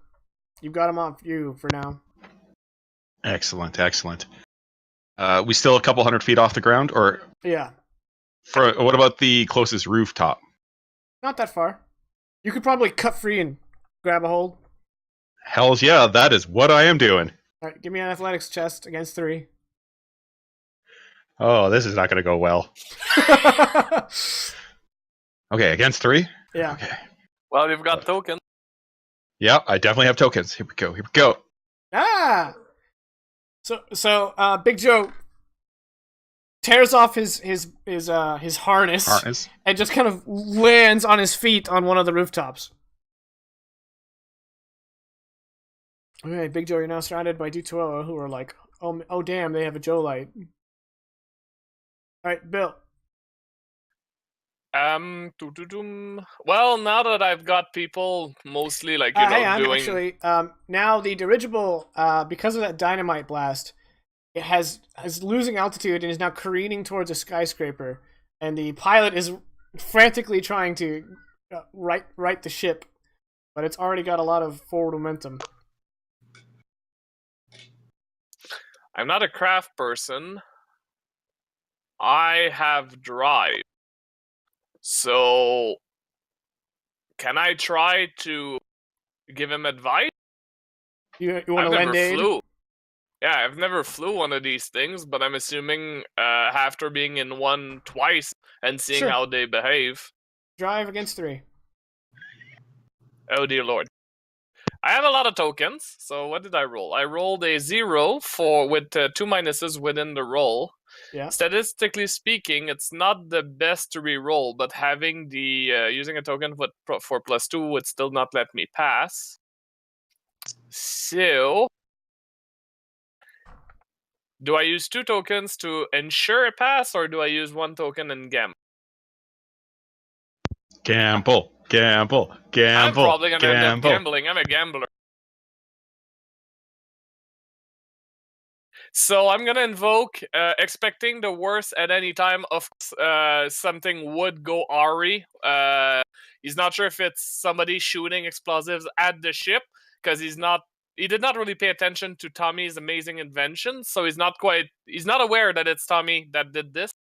But he did expect the ship to go, barreling down and struggling and whatnot. I mean, it's his personality, so I'm gonna re-roll. Okay. Oh, yes! I got a 3. All right. Since you match it, that means you succeed at a minor cost. I'm not trying anything else. I'm doing this, yeah. Okay. So you rush over and you help him right the steering column, and you guys stop your descent towards this vehicle. You're gonna take 1 mental stress for your problems. Okay. All right, Tommy. Also, quick beer.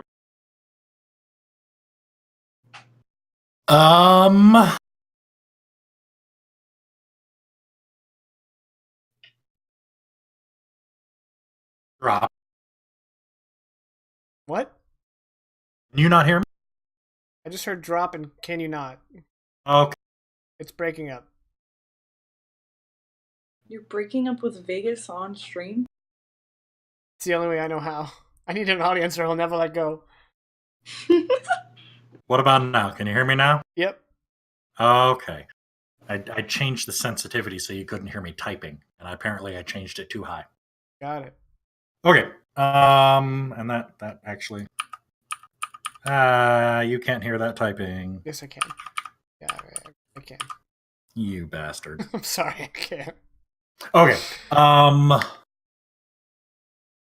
Okay, so the slingshot and the dynamite didn't work because the fuse is too short. So instead, since I'm not much one for interactive combat, I like, just killing people when they can't see it coming. I'm gonna hop down under. Where are the engines on this thing? There's like one in the back and below, like a ship motor engine, And then Okay. there's 2 on this. Actually, there's 4 on the sides because of how big it is. 2 on each side. Okay. Given our current trajectory, and because we were kind of blown off course by that incoming artillery fire that got too close, That's exactly how what happened. yeah, totally. How likely is it that we are going to actually reach the destination building we were going to be dropping onto? Well, you're pretty much next to a building, and so you just got to climb maybe 20 feet, and then everyone can jump off. Okay, so I'm gonna run to the rear engine and see if there's anything I can do to like tweak it and wrench it and see if I can get us a little bit more boost to do exactly that. Okay. Crafts difficulty 3. Crafts difficulty of 3. I rolled a 4. Okay. So the 4 side engines are the ones that have up and down. So you rig the rear engine to also have up and down so that it gives it a little bit more push. Perfect. All right, and then you guys climb up to that, and Chuck, Corso, and everyone else is just kind of like grabbing hold of ropes and Tarzaning over to the nearest building. Yep. You gonna do the same? Yeah. Athletics 3. Actually, this will be Athletics 2. This would actually be easier. Didn't matter. That's a 4. She got a 4. All right, so you make it across. Yeah. Okay, so you guys managed to get 2 failures. If you had gotten a third, then you guys would have wrecked. So Big Joe is on one building, and Chuck is on another. So let's get some buildings here.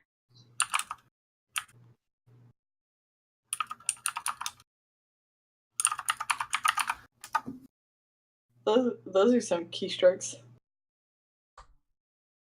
I tried fixing it, and it wasn't good enough for Jake, and so he broke up with me on stream. Yeah, it was about time. Wow. Et tu, Molly? Et tu?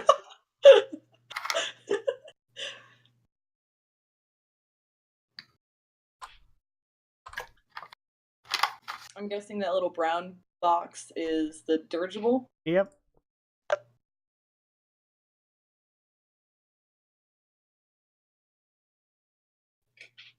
And that's Aporu'aan.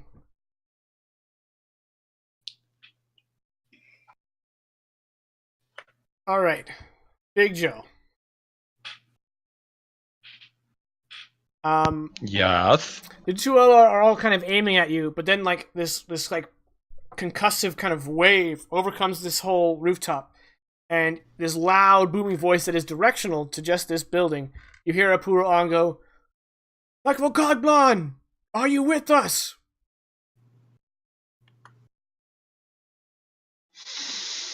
That is the $100 question. Fucking, I don't got any cash on me. Yeah. You have $100? Bold of you to assume I have $100. I know. Can he just freeze? I just want him to be like indecisive right now because that's how I am. So can we come back to me? Can we pause? That'll just be a turn pause. Yeah, that'd be a different end your turn of indecisiveness. Sweet. We can come back to me. I'll think. Okay. Bill. I'm on the ship. People have started jumping, so I guess I'm just gonna provide the cover fire from the. Because that's totally not Bill being a coward. He's being supportive of the people assaulting the. Actually, I mean, the ship's kind of going down. No, we kind of fixed it. Kind of. That's why I said kind of going down.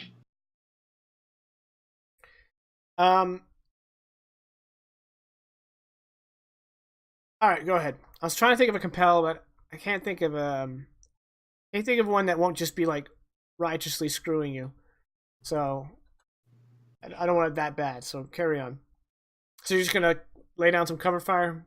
Yeah, so that they can get off the ship safely without getting shot at. Well, All right, shoot. they're still gonna get shot at. I got a good old 0, so right now I'm basically shooting at the ship. No, it's a joke. What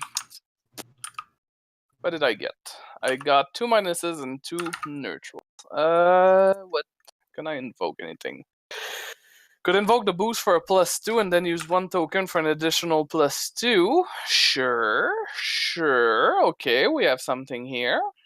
Aspects. It's a little bit of cliche use, but I'm going to do that. So I'm going to use my boost. I guess I'm in charge now. Seeing that people jumped off the ship, it's obvious that I need to do something about it. My first idea would have been to follow them in, but that was a risky idea Bill doesn't like. So by laying cover fire, I'm adding a +2 to my roll, and I'm going to use a token to invoke the Dangerous Road. I've been in this situation where there was shootouts and everything that I can keep my nerves mostly calm despite the risk of shooting back and forth. So okay, that gives me another +2 for a total of 4, which allows me to beat the 3. All right. So do 12 in your immediate vicinity. You need to succeed 3 checks in order to defeat them. Instead of doing a big combat with everything, and if you fail, you take stress. Or and depending on the situation, the ship may take this last stress box, which means it will crash. So Tommy.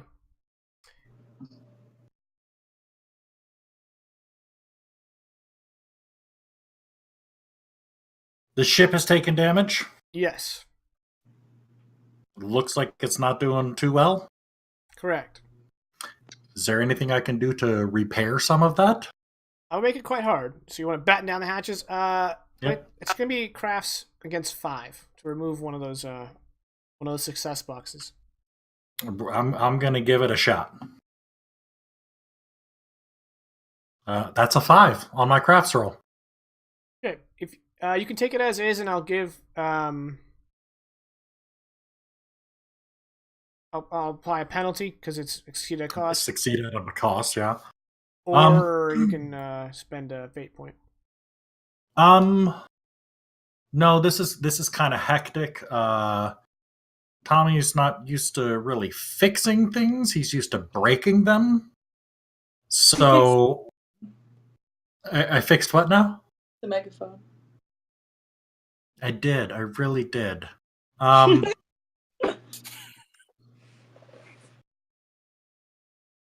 No, we're gonna. I kind of like where that's going narratively. I'd like to see that. I want to see what happens with that. Okay. So, in repairing it, you temporarily cause the engines to stop going. Now, since this is dirigible, it doesn't just start plummeting, but it does start listing uncontrollably. And the pilot is like, "Why aren't my controls working?" So the dirigible is now at a disadvantaged position, one that is really open to attack. So even though you just repaired that, the Dutuo may just riddle it with energy blast and destroy it. All right, Chuck, you are now in a firefight against Dutuo. Yeah, amongst Corso and his. Yep, and others from the. This is the biggest of the crafts, but it has Corso, his men, and some of the barony. I'm gonna. So I still have like a bad left arm, so I'm gonna hang back and pretend to shoot. Okay. Roll deceive. Against 3. E. Now the reason I'm gonna invoke Aspirations of Vengeance, because the reason Chuck is doing this is to wait for Corso to get hurt. So he's like lying in wait so that he can more easily do away with Corso. All right. So I accept your invoke. Yep. Cool. So that is not going to do anything to D12. However, your plan succeeds. Corso is locked in a grapple with one of the Dutuoa. However, because you weren't actually shooting your gun, you did get grazed, so you're going to take 1 stress. So if your 1 stress box is already checked, you got to take your 2.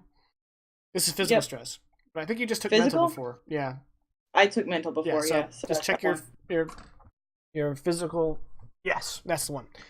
All right, Big Joe. Just for my own sake, is it still like? Can I get from my square to the circle of Aporu'aan in 1 action? Like, you know how normally you can just move. Like, is it considered changing zones, or is there like a lot of zones in between? I would reckon that they're these downtown sky rises are actually pretty close together. When you think about it. So now you being a big guy, I think it'd still be an athletics check to jump like one to the other. Okay. But that would be considered, it wouldn't be your action to make the athletics check, that would just be part of your move. Okay, I basically wanted to spend my entire action getting to the same area that Aporu'aan is.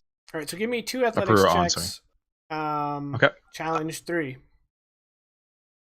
All right, so here's the first one with a 3. So I'm succeeding at a cost. Cool with that. I'll stick on that one.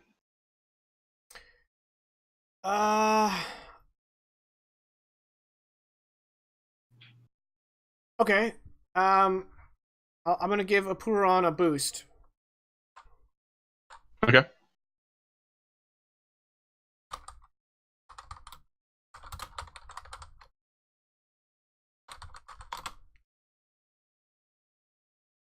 Sweet. Braced for impact. Braced for impact. And then another one to make the last jump. Yep. Sweet, sweet, sweet. Oh, That's a -1. That is a -1. That wasn't that crappy of a roll either. a wise man once said to me, "Gamble, You're gamble." You're just so damn big. Yeah, I am just so damn big. So I am gonna listen to this voice telling me to gamble. And I mean, I'm gonna take a re-roll and shoot for the stars or the ground, as it seems more likely. Oh, okay. That's a 2, so that's still a failure. You still succeed with a cost. I think this one would be taking physical stress. Cool. I'm down with that. All right, take 1 physical stress. Sweet. But I just want to say, as he's jumping, he's just like, I'm coming over to talk to you about this. We need to discuss more closely about my terms. Okay. Now that was your action, so Bill, thanks to Tommy, you've noticed the dirigible starting to list, and you've stopped hearing the sound of the engines, and then finally the engines kick back on. However, you've kind of listed away, and an entire 3 floors worth of Dutuo are now just aiming up at the dirigible and going, and you just see a light blue streaks of energy just flying by, puncturing through the ship. What are you gonna do? The engines are down. I'm not a repairman, so I can't do that. Well, you can suppress. That's not and yeah, try. I could suppress. Yeah. That's one thing. Could I, in case I decide to jump ship, is it too late now? Is it too far, or is it still doable at risk to jump into the onto the? You can try it with the athletics check to jump. If I decide that, okay. Oops, So sorry. suppressing, jumping, driving the rapport, no. Okay, yeah. Ship still seems to still be holding, so I'm gonna try suppress. Are there still people on the ship as well? Or did they all jump minus the driver and Tommy and Pierre? Yeah, there's still some people on board. Mostly just the weapons crew and all that. Well, anybody who can still shoot and are on deck with. You cut out on deck. Nothing after. Oh, okay. Oh, okay. I said I'm telling people on the deck, suppress these people. They're bringing down the ship. All right, so you taking command? I would prefer that, because just me with my one Alright. Garan, I'm not going to do it. Rapport versus 3. You got it. All right, so you prevented the ship from taking damage this round. Tommy. I'm gonna. Bill used his boost last round to. Oh, that's right. Yeah.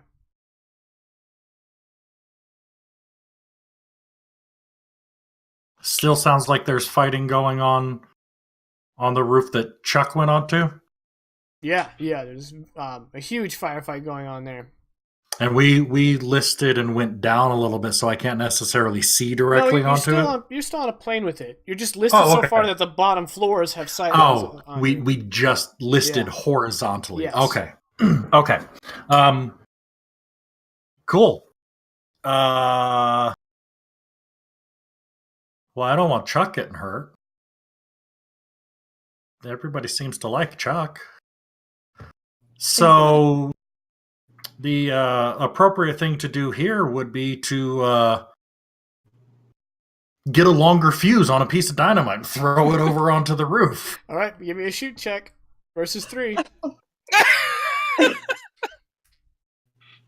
Well, the good news, Chuck, is that maybe you won't have to deal with Corso anymore. At least not in one piece. No, because you need to go with Corso. because Chuck and Corso are kind of near each other, so I'm aiming specifically away from Chuck Okay. into the baddies. So, but I will yell, "Ayo, Chuck! Heads up, buddy!" Swing that. That's a -2. That is what That it looks means like. that's -3 on the roll. No, that's getting re-rolled. That is 100% getting re-rolled. I'm gonna be invoking.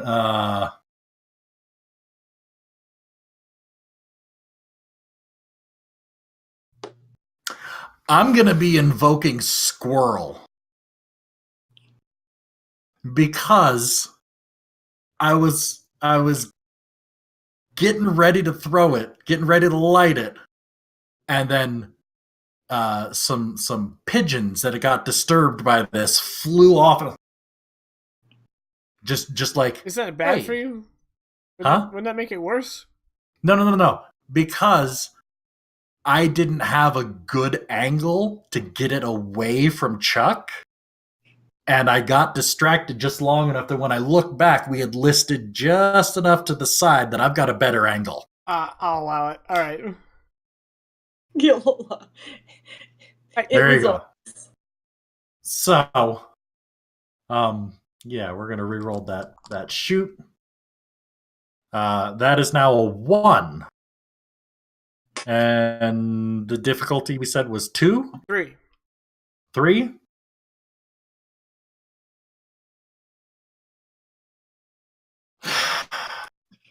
I'm gonna do it. You can succeed at a cost. All right. I'm gonna do it? I'm gonna spend the last token to get a +2. That'll still be succeeding at a cost, FYI. But yeah, if you match, it's still succeeding at a cost. Oh. It will be a different cost. Yeah, no, I'll take the cost with the 1. Okay. That's fine. So, Chuck didn't need his left arm. So here's your succeed with a cost. Chuck, a stick of dynamite with its fuse growing ever smaller lands in front of you. Your turn. I was hoping to be able to hit it with the bat. That's right there. Oh, you want to do it midair? Okay, I'll yeah, that'd be cool. Do it. So yeah, you realize that this is in no way going to hit anywhere other than you, because this idiot was looking at pigeons. Yeah. So you just tuck the pistol into your waistband and swing bada bada. All right, give me an athletics check. Difficulty 3. Oof. Oh no. What is happening? Oh no. We're gonna wait. I'm gonna roll.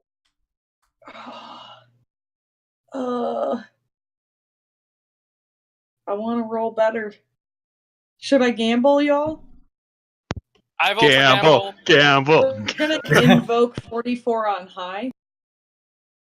I definitely studied his swing, and we all know he was a hitter. Yep. So, gamble. It's better. That's a succeed at a cost. There's no way I'm gonna do much more than that. Okay. Well, I mean, that's also kind of a shitty roll itself. If you want to double gamble, you good with it? I can tell you what's gonna happen. Okay, I'm good with it. All right, with your baseball bat, you punt it over to the 2-2-0. However, it blows up too soon, and you get hit with the blast, and you're gonna take 3 physical stress. However, you are gonna do some damage to the 2-2-0 up here. What physical damage? 3 physical stress. Okay. Cool.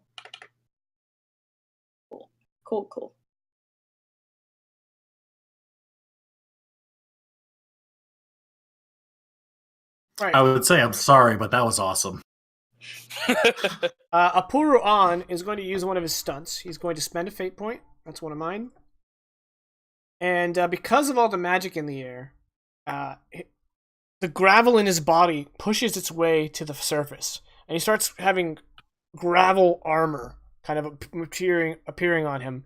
He now has armor 2 against all attacks except magic until the end of the scene. and he says, "Enough games. Choose." And then he points his hand at the dirigible, and you can see kind of like sparks arcing between his fingertips as he does it. And it's your turn, Big Joe.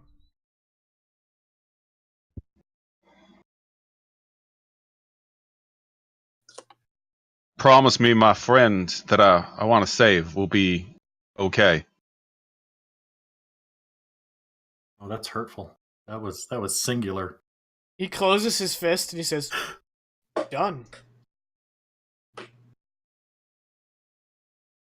All right. Just before I do this, the building that we had, this is the one with the four the bubble out. Kind of with the imagine kind it of like a pecan with its shell still on, kind of like. Okay. Is there the spires or whatnot that are coming up? Is it The supports? Yeah. Yeah, the supports. Are they? Is there a lot of like electronics around us, or is it more like concrete and steel and stuff like that? It's more electronic. I mean, it's more concrete and steel. There weren't Okay, cool. a wealth of electronics, you know. Yeah. Just wanted to make sure, just in case they improved it with kaul'rae tech. Actually, now that you see the inside of these pillars is like the whole thing is like a strip of garden. You know, it's like growing flowers and Sweet. plants. And Joe will nod, turning towards the dirigible that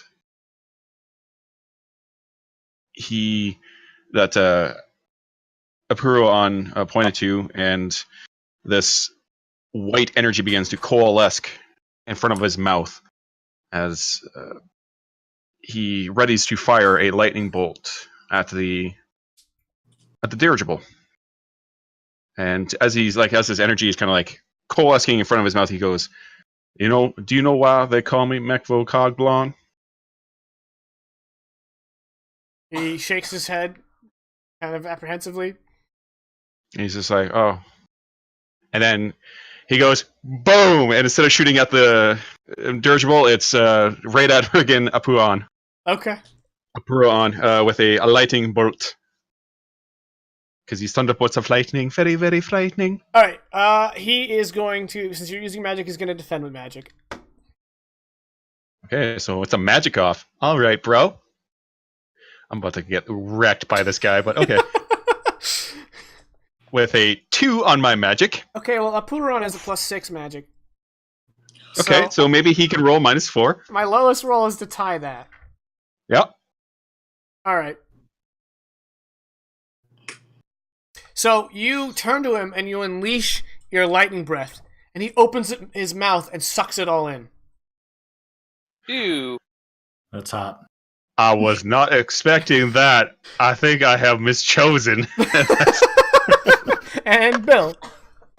Can we do a redo? Just testing you.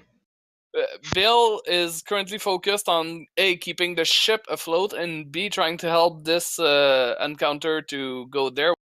Now that the people here are, well, not subdued, but under suppressive fire, how's the situation looking for the ship? Well, it's still being engaged from below. But can we move? The captain actually says, "Okay, everybody's off except for you and the small people. Should we bolt or stay here?"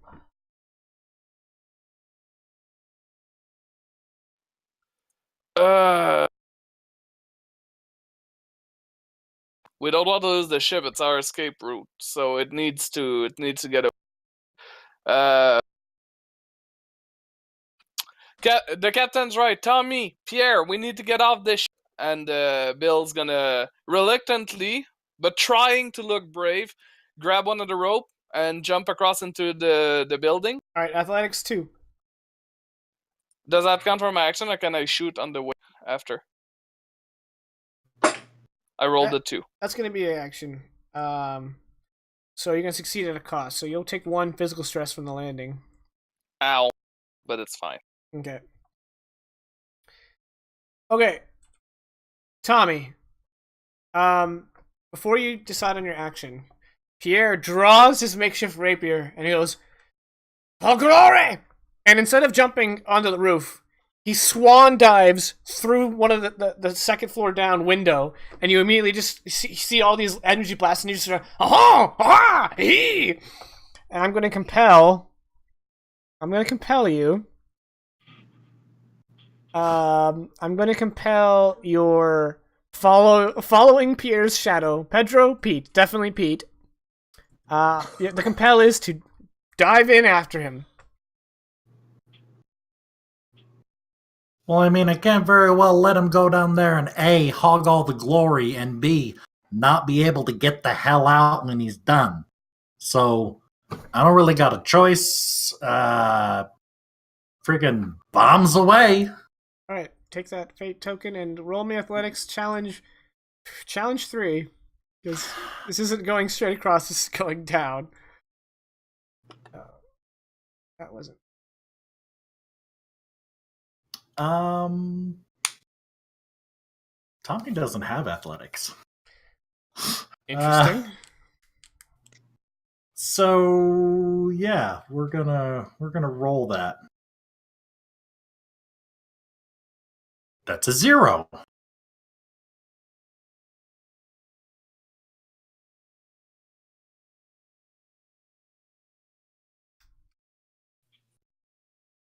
And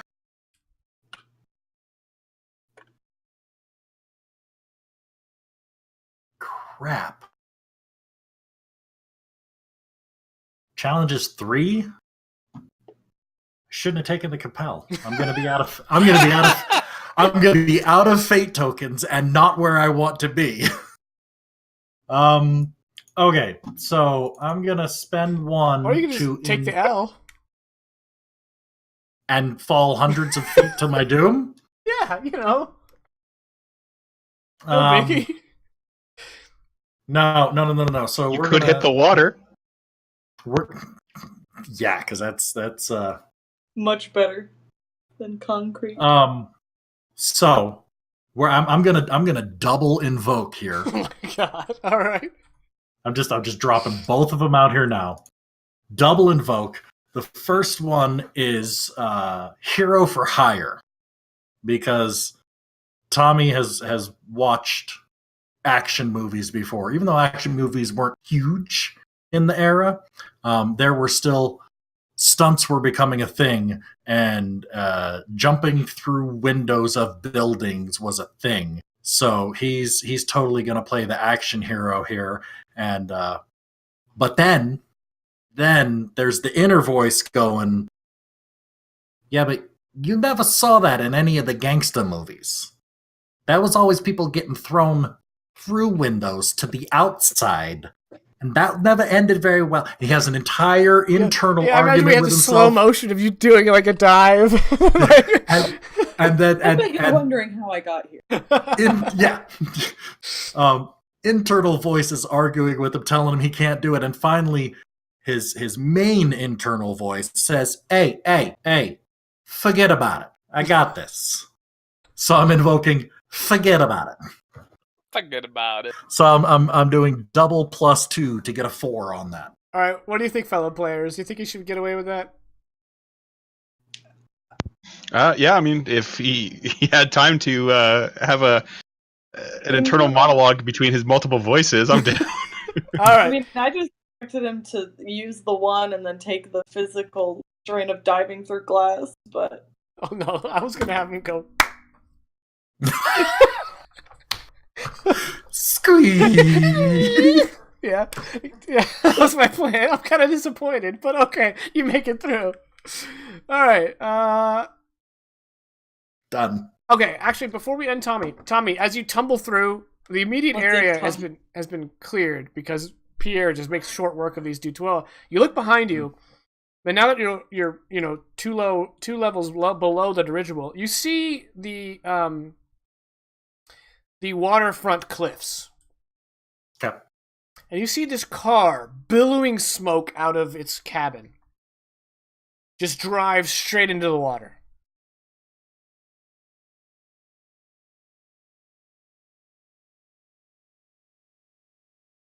Looks like someone's gonna be sleeping with the fishes tonight. Okay, Chuck.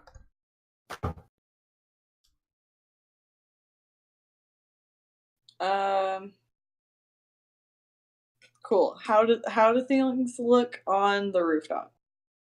Pretty well. Looks like your team is going to control the rooftop in no time.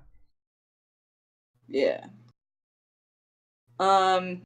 Is the Dutuo is Corso and the Dutuo, are they still grappling? Are they still head to head engaged in combat? Maybe a different Dutuo, but yeah.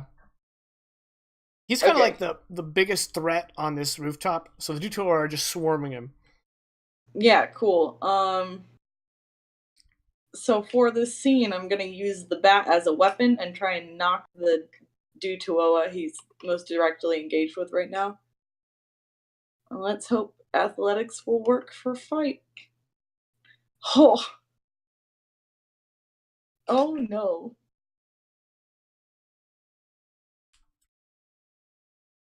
Rough. That's it. All right. So you're gonna miss your attack. You're gonna suffer another mental stress. Cool. I rolled a 0, by the way, for anyone who only listens. Oh yeah. Yeah, I forget to do that. All right. Press. Okay.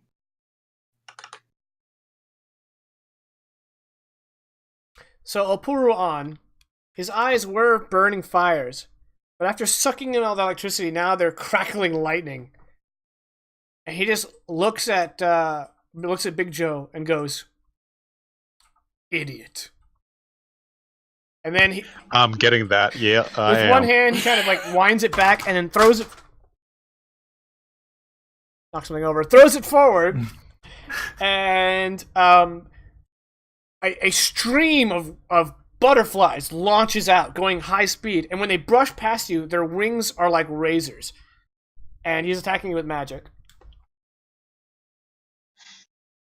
Okay. I'm definitely going to be defending with magic, and hoping to some of the concrete of the floor beneath us to rise up and kind of form like a small little wall that he's going to try and hide behind. Okay.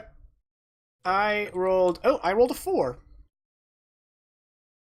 Oh, okay. So you're actually within range of me to be able to beat. Sweet.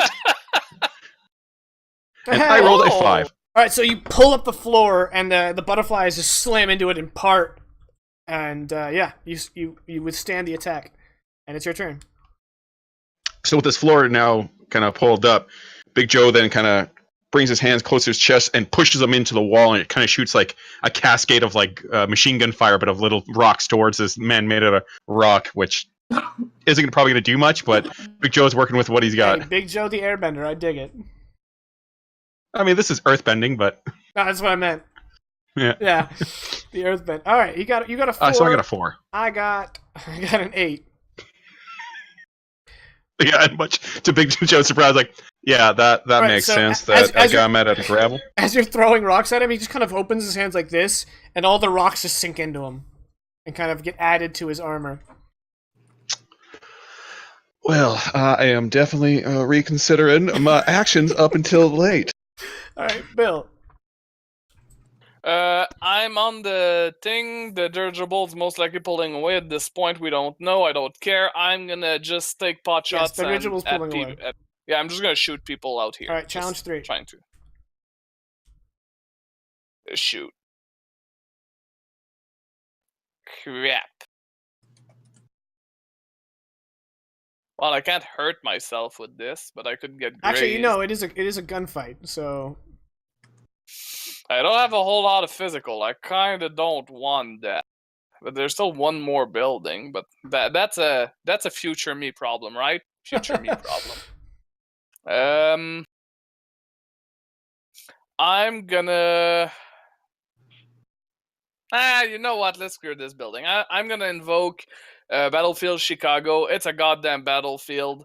There's things shooting everywhere. It's almost impossible that Bill could have missed the target in like the chaos that was happening. cool. All right. +2. So this rooftop is secure. The G2O have been defeated. Tommy. I I'm gonna compel you. saw that coming. I'm gonna compel you. Forget about it. Okay. You know, the building over is swarming with Dutuoa, and this building is swarming with Dutuoa. Uh-huh. You've got a lot of dynamite, Mm-hmm. and you know a lot about structural engineering. Mm-hmm. So why don't you just blow this building into another building? Forget about it. That sounds spectacular. Yeah, that tracks. All right. That sounds like a really good idea. You do have to make your way down, so you're going to spend this round, you and Pierre, working your way down to the lower levels. So, brief question. Sure. I'm totally going to take this compel, Yes, you are. but I don't want to destroy Bill and Chuck in the process. You got the So megaphone. Forget about it. What I would like to do... No, I don't have the megaphone. You have a megaphone. But I forget about that megaphone in my excitement in blowing up the building. Okay, so what do you do? What I would like to do is use my stunt, Oh. always a way out, to make a it's a burglary check. So I'm not sure how it could apply here, but we could work that out to create an advantage when trying to escape from a location. What I'd like to do is basically, in the process of blowing this, try to see if I can make it so that Bill and Chuck and all the other high belts up top have a way to kind of slide down safely as it tips. I know that's really stretching it. Like a 3D platformer. Yeah. How about, I'll meet you in the middle. How about you'll position the explosives in a way so that when it blows, the roof they're on stays level and slams into the other building, but that way they won't like fall. They'll just basically, just slam into the other building and then hope they're okay. I'll take it. Okay. Okay. And do you need to make a roll for that? Or is it just like what it is the +2 on burglary rolls made to create an advantage when I'm trying to escape from a location. All right, so I'm trying to create an escape from that. Roll burglary. All right. Challenge 3, and you get a +2 in addition to whatever you roll. Yep. Rolling burglary. I rolled a 4. I get a +2. That's a 6. Challenge was 3. That means I succeeded with style? Yep. Which means you get 2 free invokes of this.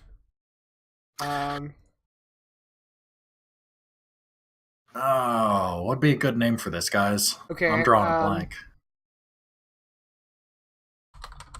Physics. Let's blow this popsicle stand. Okay. Yeah, that works. Oh, okay. I know it's a little long, but No, it's fine. And considering I'm making this for them to escape, can I... They can use it. You can grant it to them, yeah. Yeah, I'm granting each of you a free invoke on this, then. Well, no, just whoever needs it can use it. You can say, hey, use my free invoke of that. Okay. Okay. Done. also you might want to remove the K from sickle.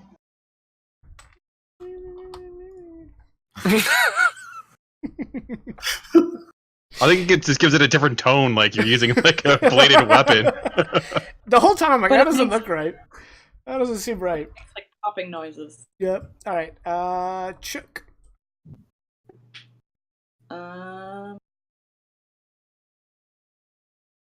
Wonderful. We've taken this roof. So wait, has the roof begun to slide, or are we waiting? He for hasn't that? blown it yet. No one knows what's happening. Wonderful. And has the dirigible drifted too far away for us to like hop on to another rooftop? Like hop back onto it. Yeah. It's 'Cause I starting wanna to get peel to the away. roof. You can, but it'd be really hard. Yeah. Because keep in mind, it's dangling ropes that used to hold Big Joe. So you have you can jump down and grab a rope. Yeah. My athletics checks haven't been great. So you can understand my trepidation. I absolutely can understand your trepidation. Is Corso close to the edge of this building? Oh, dear Lord. No, he's probably knee deep in the middle, covered in D2OA. We've taken the rooftop, though. Mhm. I'll tell you what. I'll give you something to do. So the D2OA on the opposite roof. I need to give them a new hit counter. They rush up to the edge and they activate this device, and it shoots a beam of solidified light and creates a bridge between the two platforms. I was gonna do that at the end of the round, but since you need something to do, there you go. Well, can I want to use provoke, but I want to provoke Corso into running across, like, go on, lead us to victory. Get him. Got it, yeah. Sure, but since you're Aren't provoking, you a leader? you're provoking Corso specifically, I'm gonna have him Yeah. get a defend roll as well. Well, Okay, that's a good roll. You got a 6. Corso has a +3 will. Corso got a 3. You get a. I'm gonna give you a boost in addition to getting him to go. You get a boost. What do you want to call it? oh gosh. There's a reference for this I was thinking of earlier, but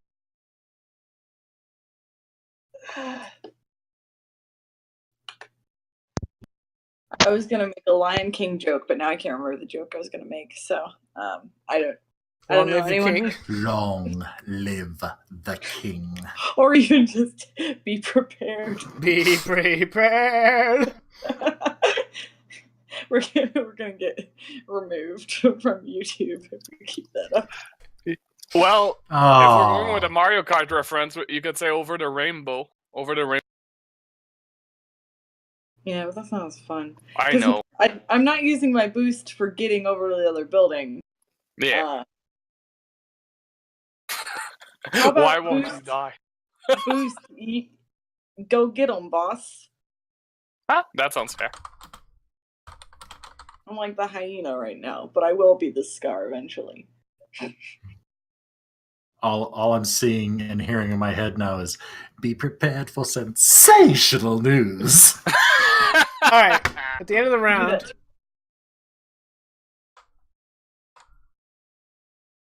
Good luck, Big Joe. hang on.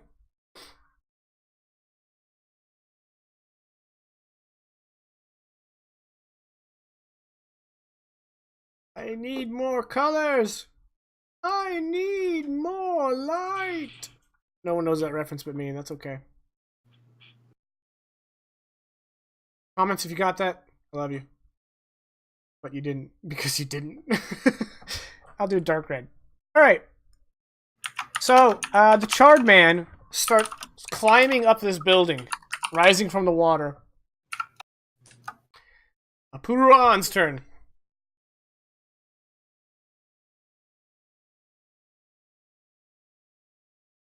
Alright, using the concrete that you've lifted, he's going to try to have it pin you and lift you up. He's going to try to create an advantage. You can defend against this.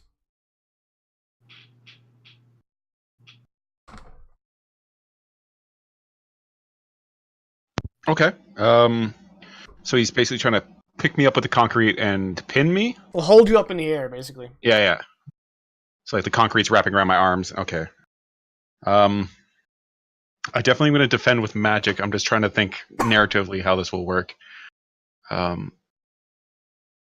Well, he's manipulating the concrete. You manipulate the concrete and try to hold it in place.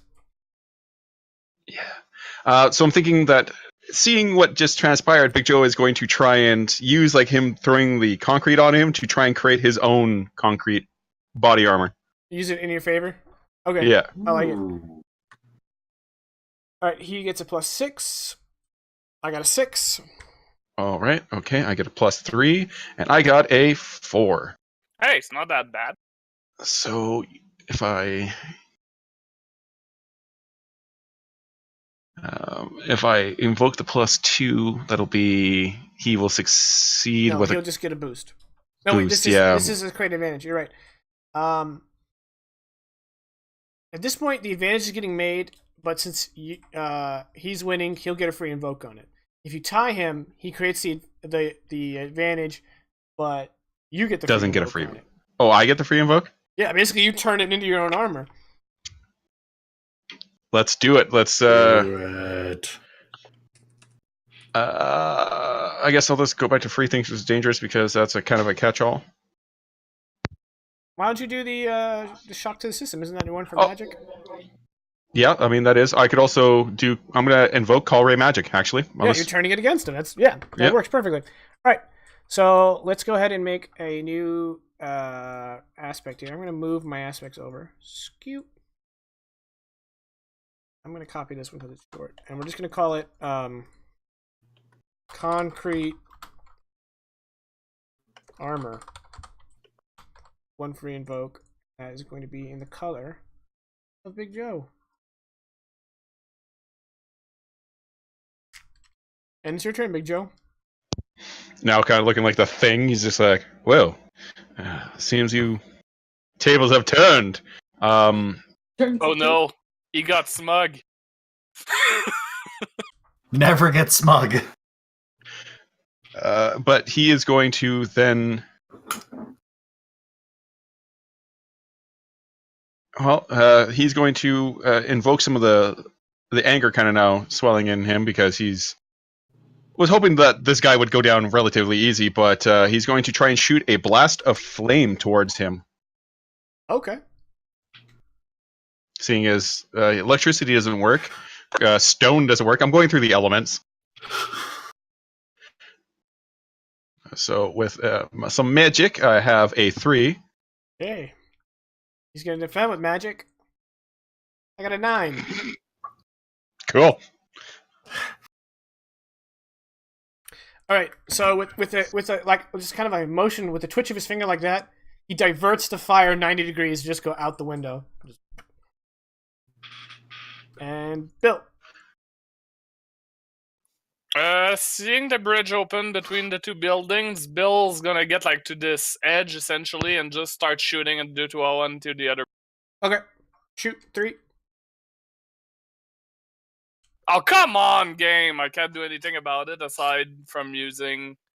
Oh, but he hasn't blown it yet, so yeah, I'm not using. They're shooting back, so failing. Not only do you not hurt them, but you get hurt. Yeah, but I can't use a token, and the boost would make no sense to use, so I'm... Okay, so you're going to take 3 physical stress. Thank God I still got a 3 physical... Oh, no, I actually don't. I only have a... 3 would be a moderate, because it's either mild for 2 or moderate for 4. Yeah, but you could do a mild and then check off your 2. Yep. Or you could do the moderate and then still have your 2. I mean, it's... Hold on, let me read my stunt. Okay, I'll do the mild. So I'm checking off my 2 and I'm getting mild. Okay, call it crossfire burn. Crossfire? Burn. Wait, did he get caught in the crossfire? Crossfire! Okay. Alright. You get a free invoke of Bark and No Bite, right? Yes. Okay.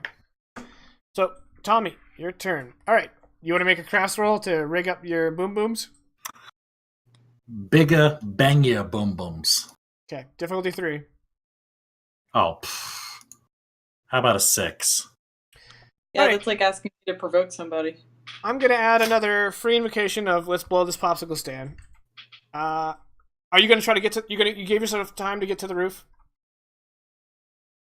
Oh, hell yes.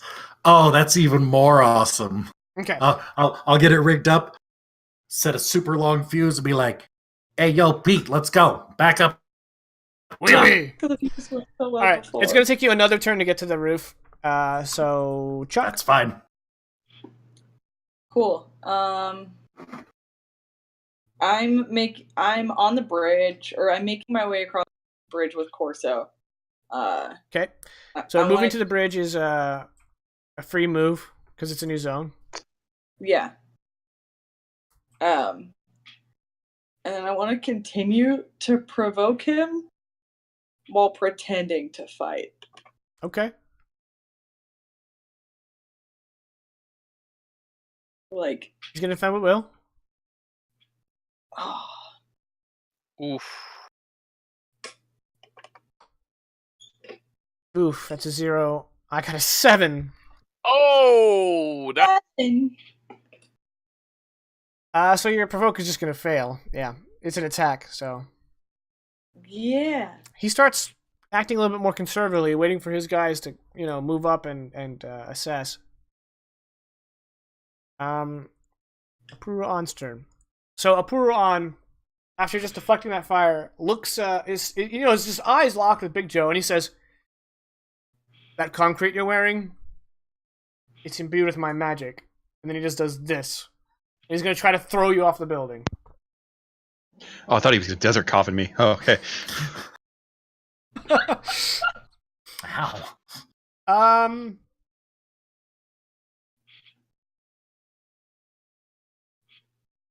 Yeah, we'll make this an attack. Okay.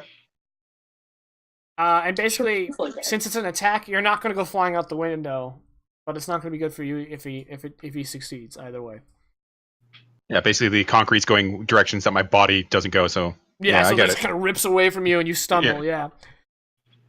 All right. I got a 9. Oh, right on. Okay. So Big Joe is going to try and sink the concrete into the ground to prevent him from being tossed. Not that I can actually do anything with a 9, but you never know. Here we go. That is a 1. All right. So you create some concrete boots for yourself, but you didn't think that really through because the rest of your body keeps going. How are you going to deal with 8 stress?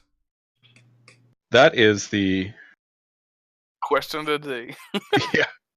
Well, I'm going to take a moderate consequence called broken ankles, and then check my $4. Okay. So there's this loud crack as Big Joe goes tumbling to the ground and his feet don't come with him, but they're just locked in place, anchoring him to the ground. And then it's your turn, Big Joe. Oh, it's a new round. Boop. Is he at least attacking the Chihuahua? You just got up there. Okay. So now on the ground, feeling like bones kind of snapped in his legs and whatnot, or in his ankles. Joe is now getting desperate because now he can't run away really easily. Now he's getting desperate. Yeah.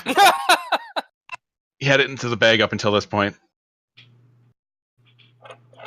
Believable. Joe is going to try and summon nature to this very rooftop. I don't know how we're going to go about that, but that's what with his magic. Normally you would do it with a fate point. Don't have one. But you know what? This idea is so crazy. It just goes to show how freethinkers are dangerous.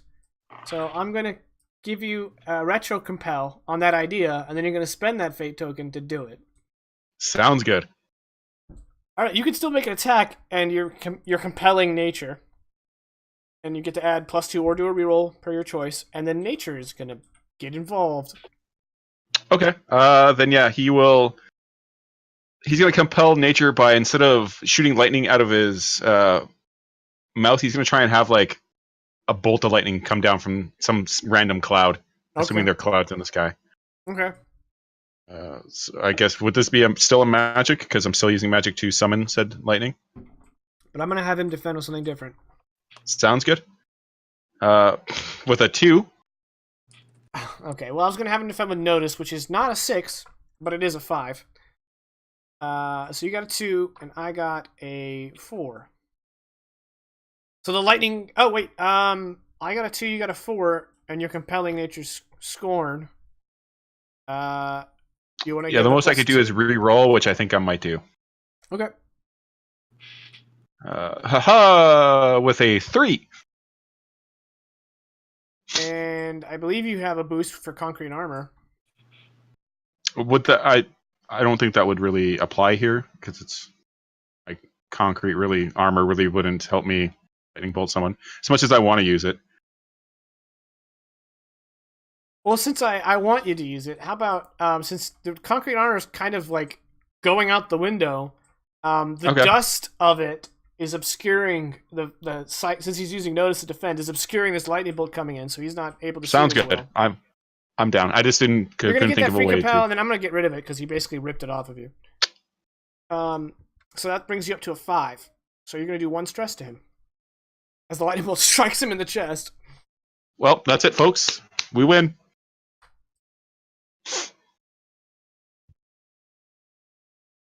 What is it? All that for a drop of blood? Yep. Oh, unfortunately, he has armor too. Sorry. You So said you- against everything but magic. Oh, everything except magic. That's right. You're right. So you hit him.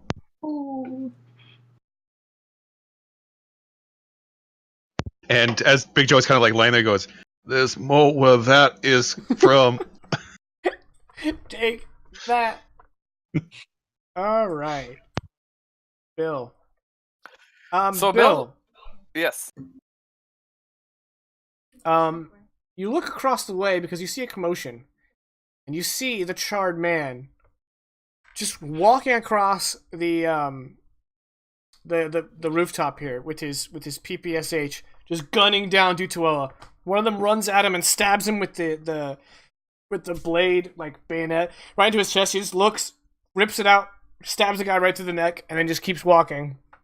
And one of the guys next to you, one of Corso's men, goes, "Holy shit, that's a Javreni."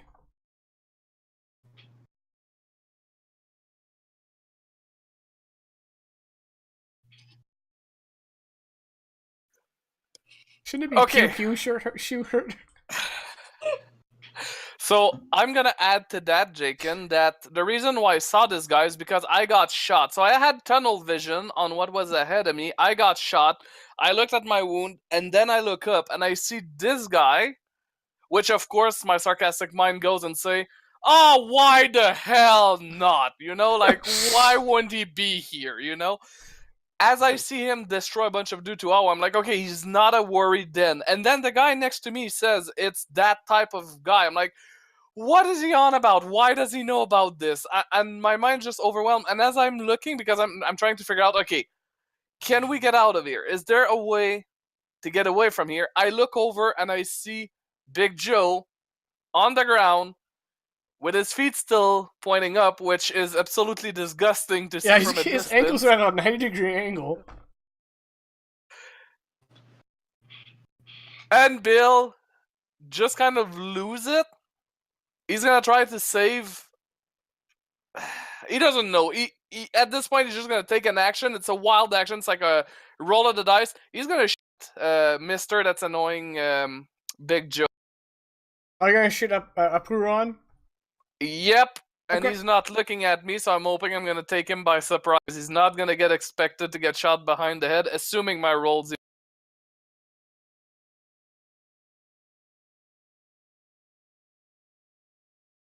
All right, he's gonna defend with physique. He's got a +4 Oh, since you're just gonna unless- shoot him. Yeah. Yep. All right, well, I got a 5. So in the middle of this wizard's duel, you, Big Joe, you're watching. You just see this, bing!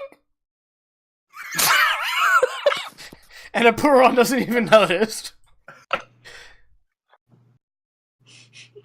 For a very split second before the end of my turn, Bill's considering throwing his gun down the building. Just like, I'm done. But he doesn't do that. You should switch to your pistol. Yep. Maybe the pistol will be better. This M1 Garan has ran out of luck. That's it, Jacob. Okay, Tommy, you want to finish your action to get to the top? Absolutely. Get up to the top, and then I'll be like, "Hey, Bill Barker, hold on. What do you mean? And then I'll just go hug like an AC unit or something. Just be like, And Pierre turns his sword upside down and pierces it into the ground, and then looks at Bill and goes, Oh no! "All right, Chuck." Bill has tears tearing down his face. Chuck, I think I'm gonna do you. I think we're on the same wavelength. Just riddle me this. Do you want the dynamite to go off right now? Would it make it easier for me to do what I want? Well, that light bridge between the two towers, it's not gonna Yeah. last. Well, yeah, So but I was definitely gonna use a bat to knock this guy off it anyway. So.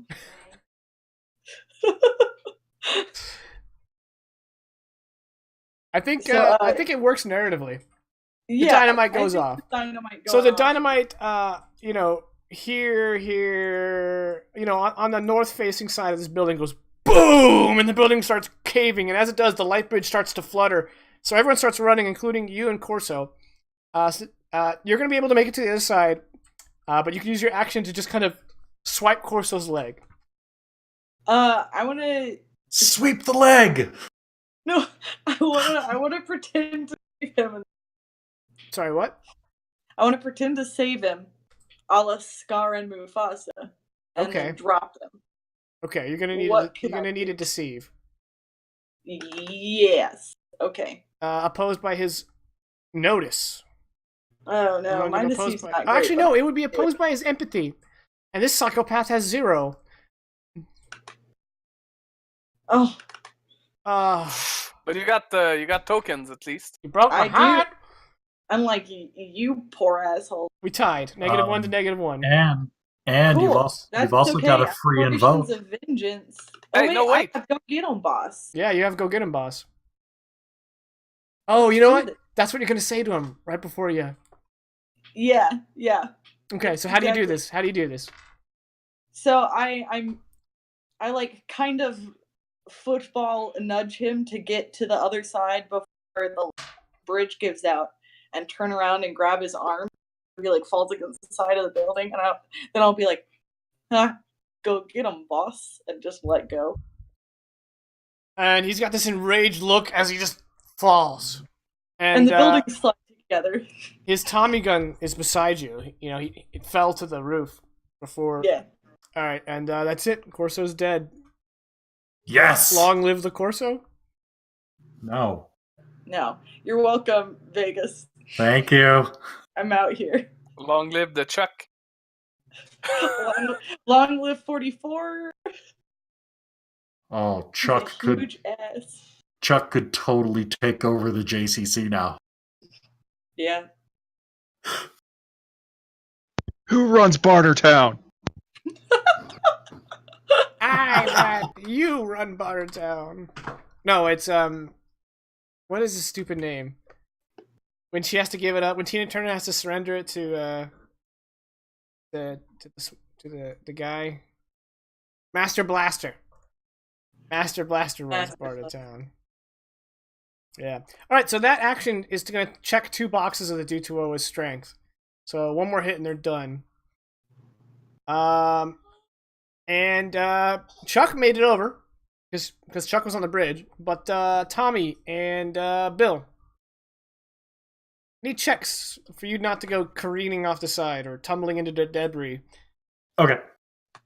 What? Athletics, physique.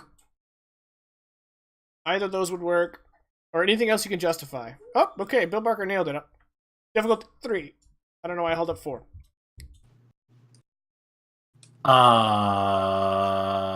Physique. Okay. I roll. All right, you guys just beasted. What? I have 1 physique. All right, end That's of the a round. 5. End of the round. The Javreni starts killing D2O on that rooftop. Aporu'aan. Oh, also at the end of the round, nature wakes up. So everyone hears the sound of the waves because they're starting to swirl around the buildings. And a tidal wave rises out of the ground like a geyser and then smashes through the opening to hit Big Joe and Aporu'aan. So you need to defend against an attack of difficulty 6. So this is a defense roll against 6, and so does he. Oh, okay.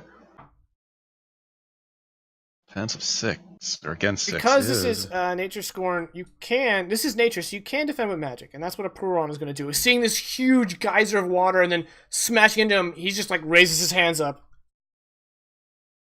Well, seeing as he's already kind of covered in concrete and parts of it are already attached to the ground or like to the building top, he's just going to try and stick more into it. Be like, no, I'm cocooning myself and not going anywhere. Okay. But against 6. So Aporu'aan. Oh my God! Aporu'aan got a 5. You got a 1. I got a 1. So yeah, So I managed to drown myself. Yay! Aporu'aan is going to have to check another stress box because nature is magical, and so it doesn't get his armor against it. And you're taking 5 stress. Yep. So I'm going to be checking off my 3 stress box and taking a mild consequence. Oh, actually, you know what? Because it really makes sense, I'm going to actually use his boost brace for impact. Sounds good. Yeah, that's yeah. And my mild consequence is just a little drowned. Just slightly drowned.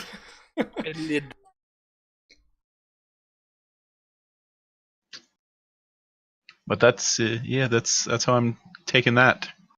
All right.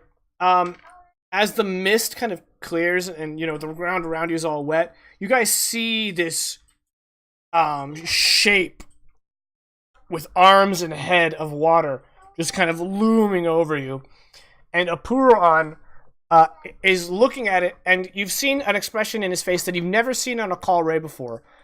Aporu'aan is terrified. And he says, "What have you done? What have you done?"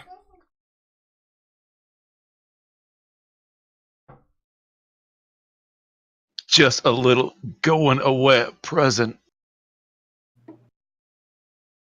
And he looks at you, and his fear turns to vicious, angry spite. Yep. And with holding out his hand, he's going to take one of the support beams. He's going to try to slam it around you and just crush your neck with an entire support beam. He's just bringing it down on you. He's going to use magic to attack. Okay. Okay, I got a 4. Ooh, nice. Big Joe's going to try to have more of the rooftop rise up to kind of like. So as the beam's coming down, the rooftop rises so that it actually hits and kind of stops it almost at a fulcrum point, although hopefully the beam won't snap fall on him anyways.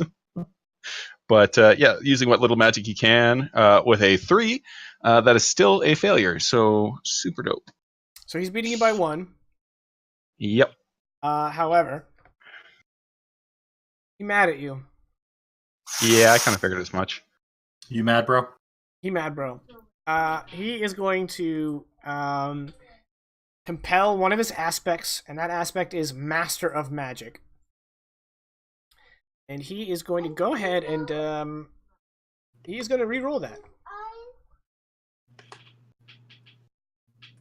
Okay. Slightly better. You got a 5. So that is 2 stress coming your way. That's 2 physical, eh? Yep. I'll check off my 2 physical box and just... Yeah, the way I pictured it is much like Big Joe's fear is. While it does stop, half of it does go kunk. Yeah. Oh. Alright, Big Joe, you're up.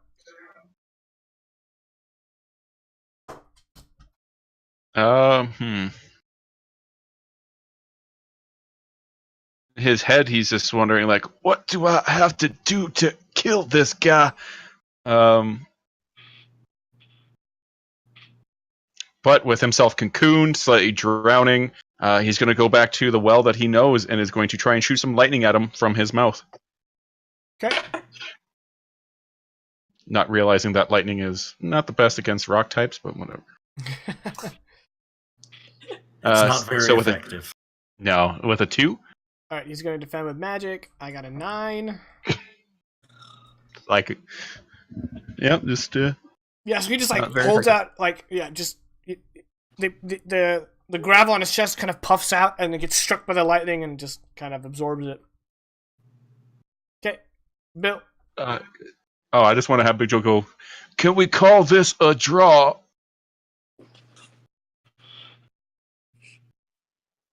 Well, Bill is gonna run and jump on the other building as a free action, I'm assuming, at this point, since they're... Yeah, you can just move zones. Okay, so I'm gonna move it onto the other building, because I don't want to die on this crumbling building. And seeing as the crowd seems to have most of this roof under control... Most of this roof under control, then everything else was gone. This roof is under control, and this guy is busy with the... Bill is gonna really try, because he sees Big Joe is definitely not in a position of winning here. Oh, you also notice that it feels like it's raining, but there's no clouds. Yeah, and I did I see the gauge? Oh yeah, you Oh, see this maybe- huge mass of water taking human shape. Well, at this point, Bill thinks that he might not walk out of there, but he's gonna try his best to do it anyway. So, Mr. Big A, you're gonna get shot at, and hopefully I don't fail. It's a pretty good roll. I don't know what to roll. I don't know how to defend that. He's not paying attention, so it's not noticed. I guess physique. He's just gonna take the round. That's gonna be. He has a +4. I got a 5. I don't have any tokens, but I still have a let's blow this popsicle stand thing that I could maybe invoke if I can think of a Keep in mind he's got armor 2. So you can invoke it twice if Vegas gives you 2 invokes. I would imagine the let's blow this popsicle stand in reference to the current situation is trying to just like get out of here, escape the massive danger that is dynamite, tidal wave, Aporu'aan.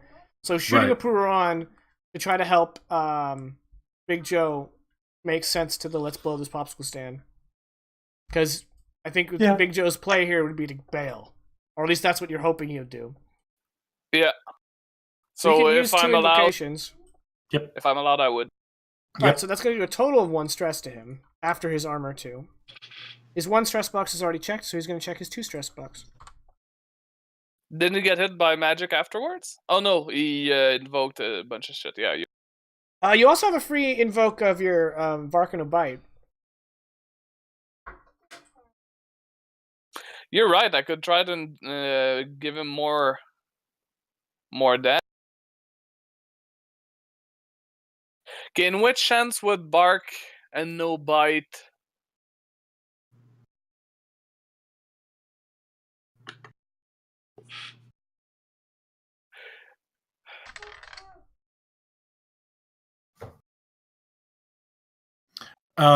Maybe because the whole intent here is to get his attention off of Big Joe so that Big Joe could get out. You could pull a hey, asshole, why don't you pick on someone your own size and get his attention?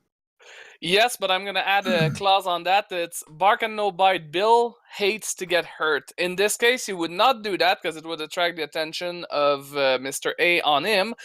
But he sees in how much potential pain that Big Joe, and because of that reason, he really needs that attention away from Big Joe because, you know, he feels how Big Joe's feeling right now. And he hates the thought of pain, essentially. That's fine? Yeah. I'm adding a +2 on top. Alright, so now he's taking 3 stress, so instead of taking his 2 stress box, he's going to take his 3 stress box. So, slightly more hurt. Okay. Tommy. And that's it. Tommy's Pierre gonna. comes over to you and like picks you up. And he's like, "Comrade, we need to get the hell out of here. It has all gone topsy-turvy."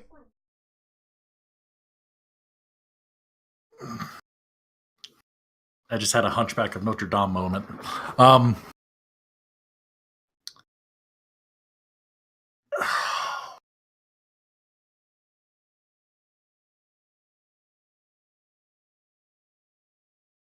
Yeah, these guys seem to have gotten into more than they can handle and didn't realize it. Is that what you sound like now? No, that's That's Vegas. yeah.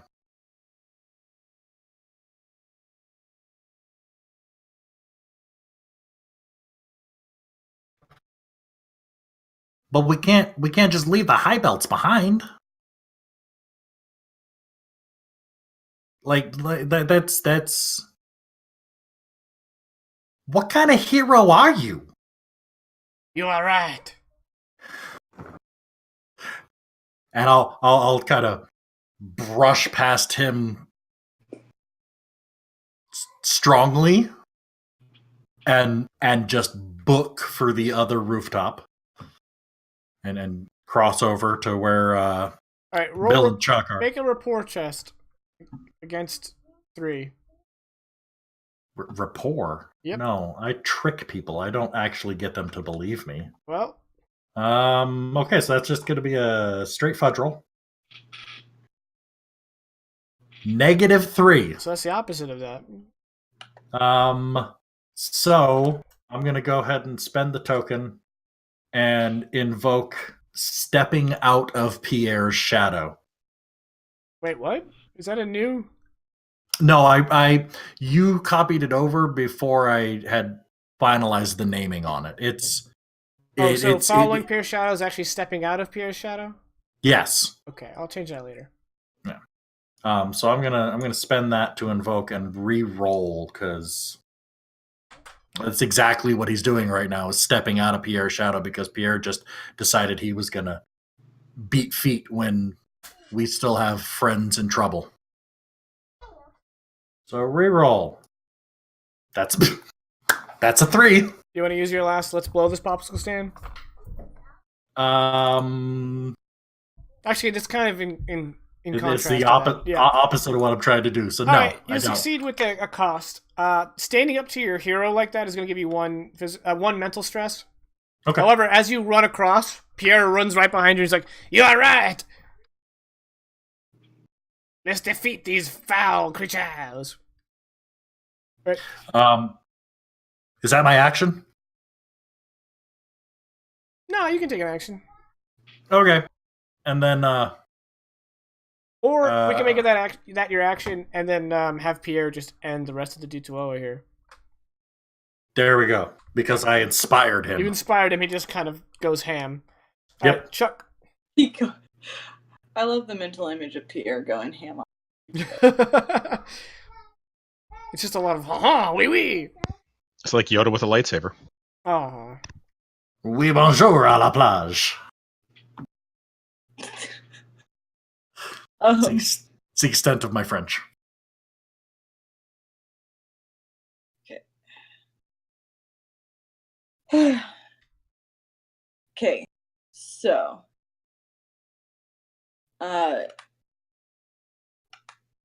Chuck, worried about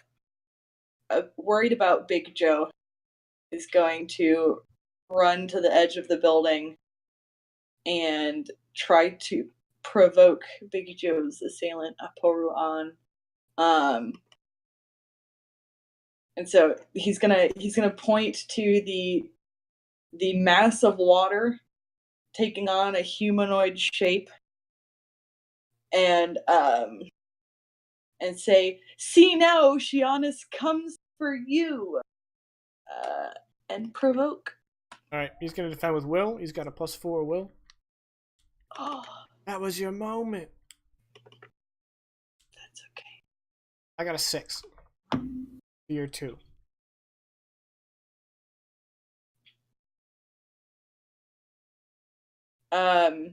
So I'm gonna invoke Waxing Poetic.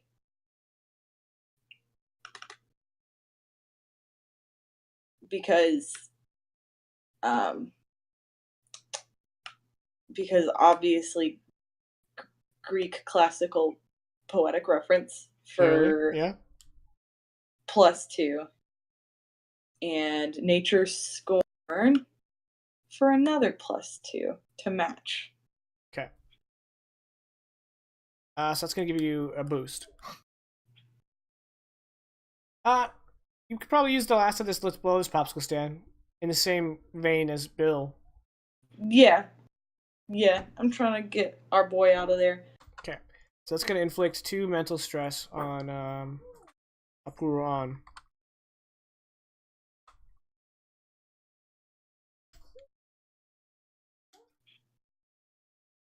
Alright, end of round. The Javreni takes out more due to Oa.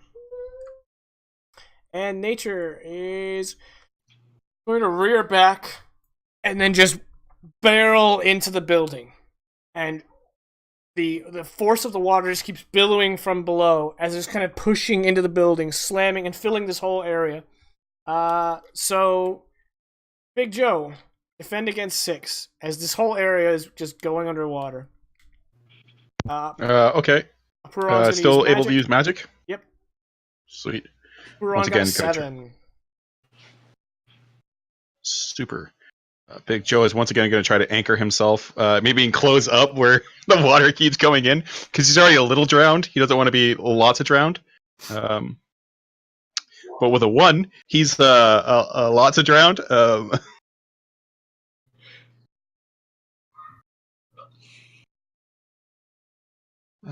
Okay, so I don't have any stress boxes left. And the only consequence I could take right now is a severe. Take one that's called, like, basically drowned. Or waterlogged. Waterlog was one I was thinking. Sleeping with the fishes because of the concrete. Oh, boy. Concrete. I think I have to take Concrete sleeping with shoes. the fishes. Ooh, no, concrete shoes is because Yeah. it's more apropos. Okay, a severe consequence of Hang on. I'm gonna describe this scene.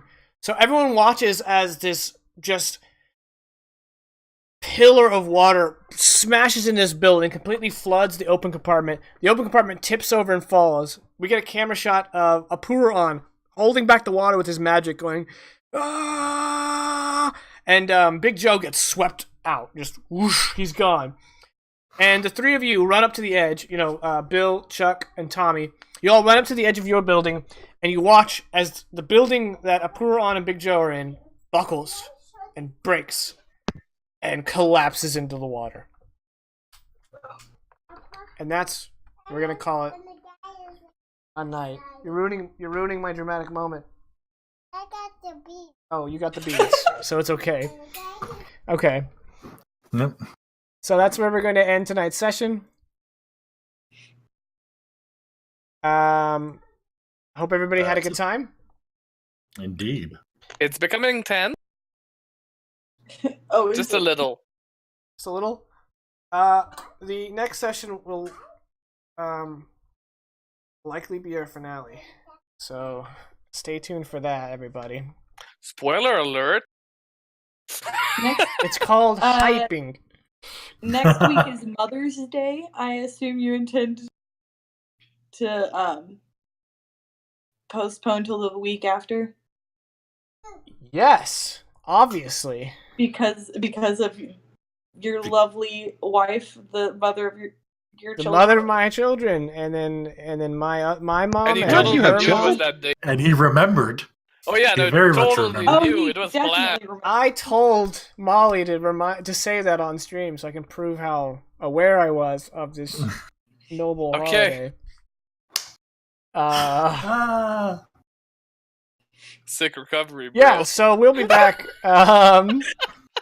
We'll be back on the 19th, and it might be the last session. Depends how things go. I mean, things could go completely sideways, and we'll keep going. But if things are going in the direction I predict, that will be the finale. And if not, we'll have more. So it's still a win. Either way. Yeah. Right? So I Stuck hope everybody with had fun. me. And we will see you in 2 weeks. And we all hope you have a great Mother's Day. And remember to remember Mother's Day. Good night, everybody. Good night.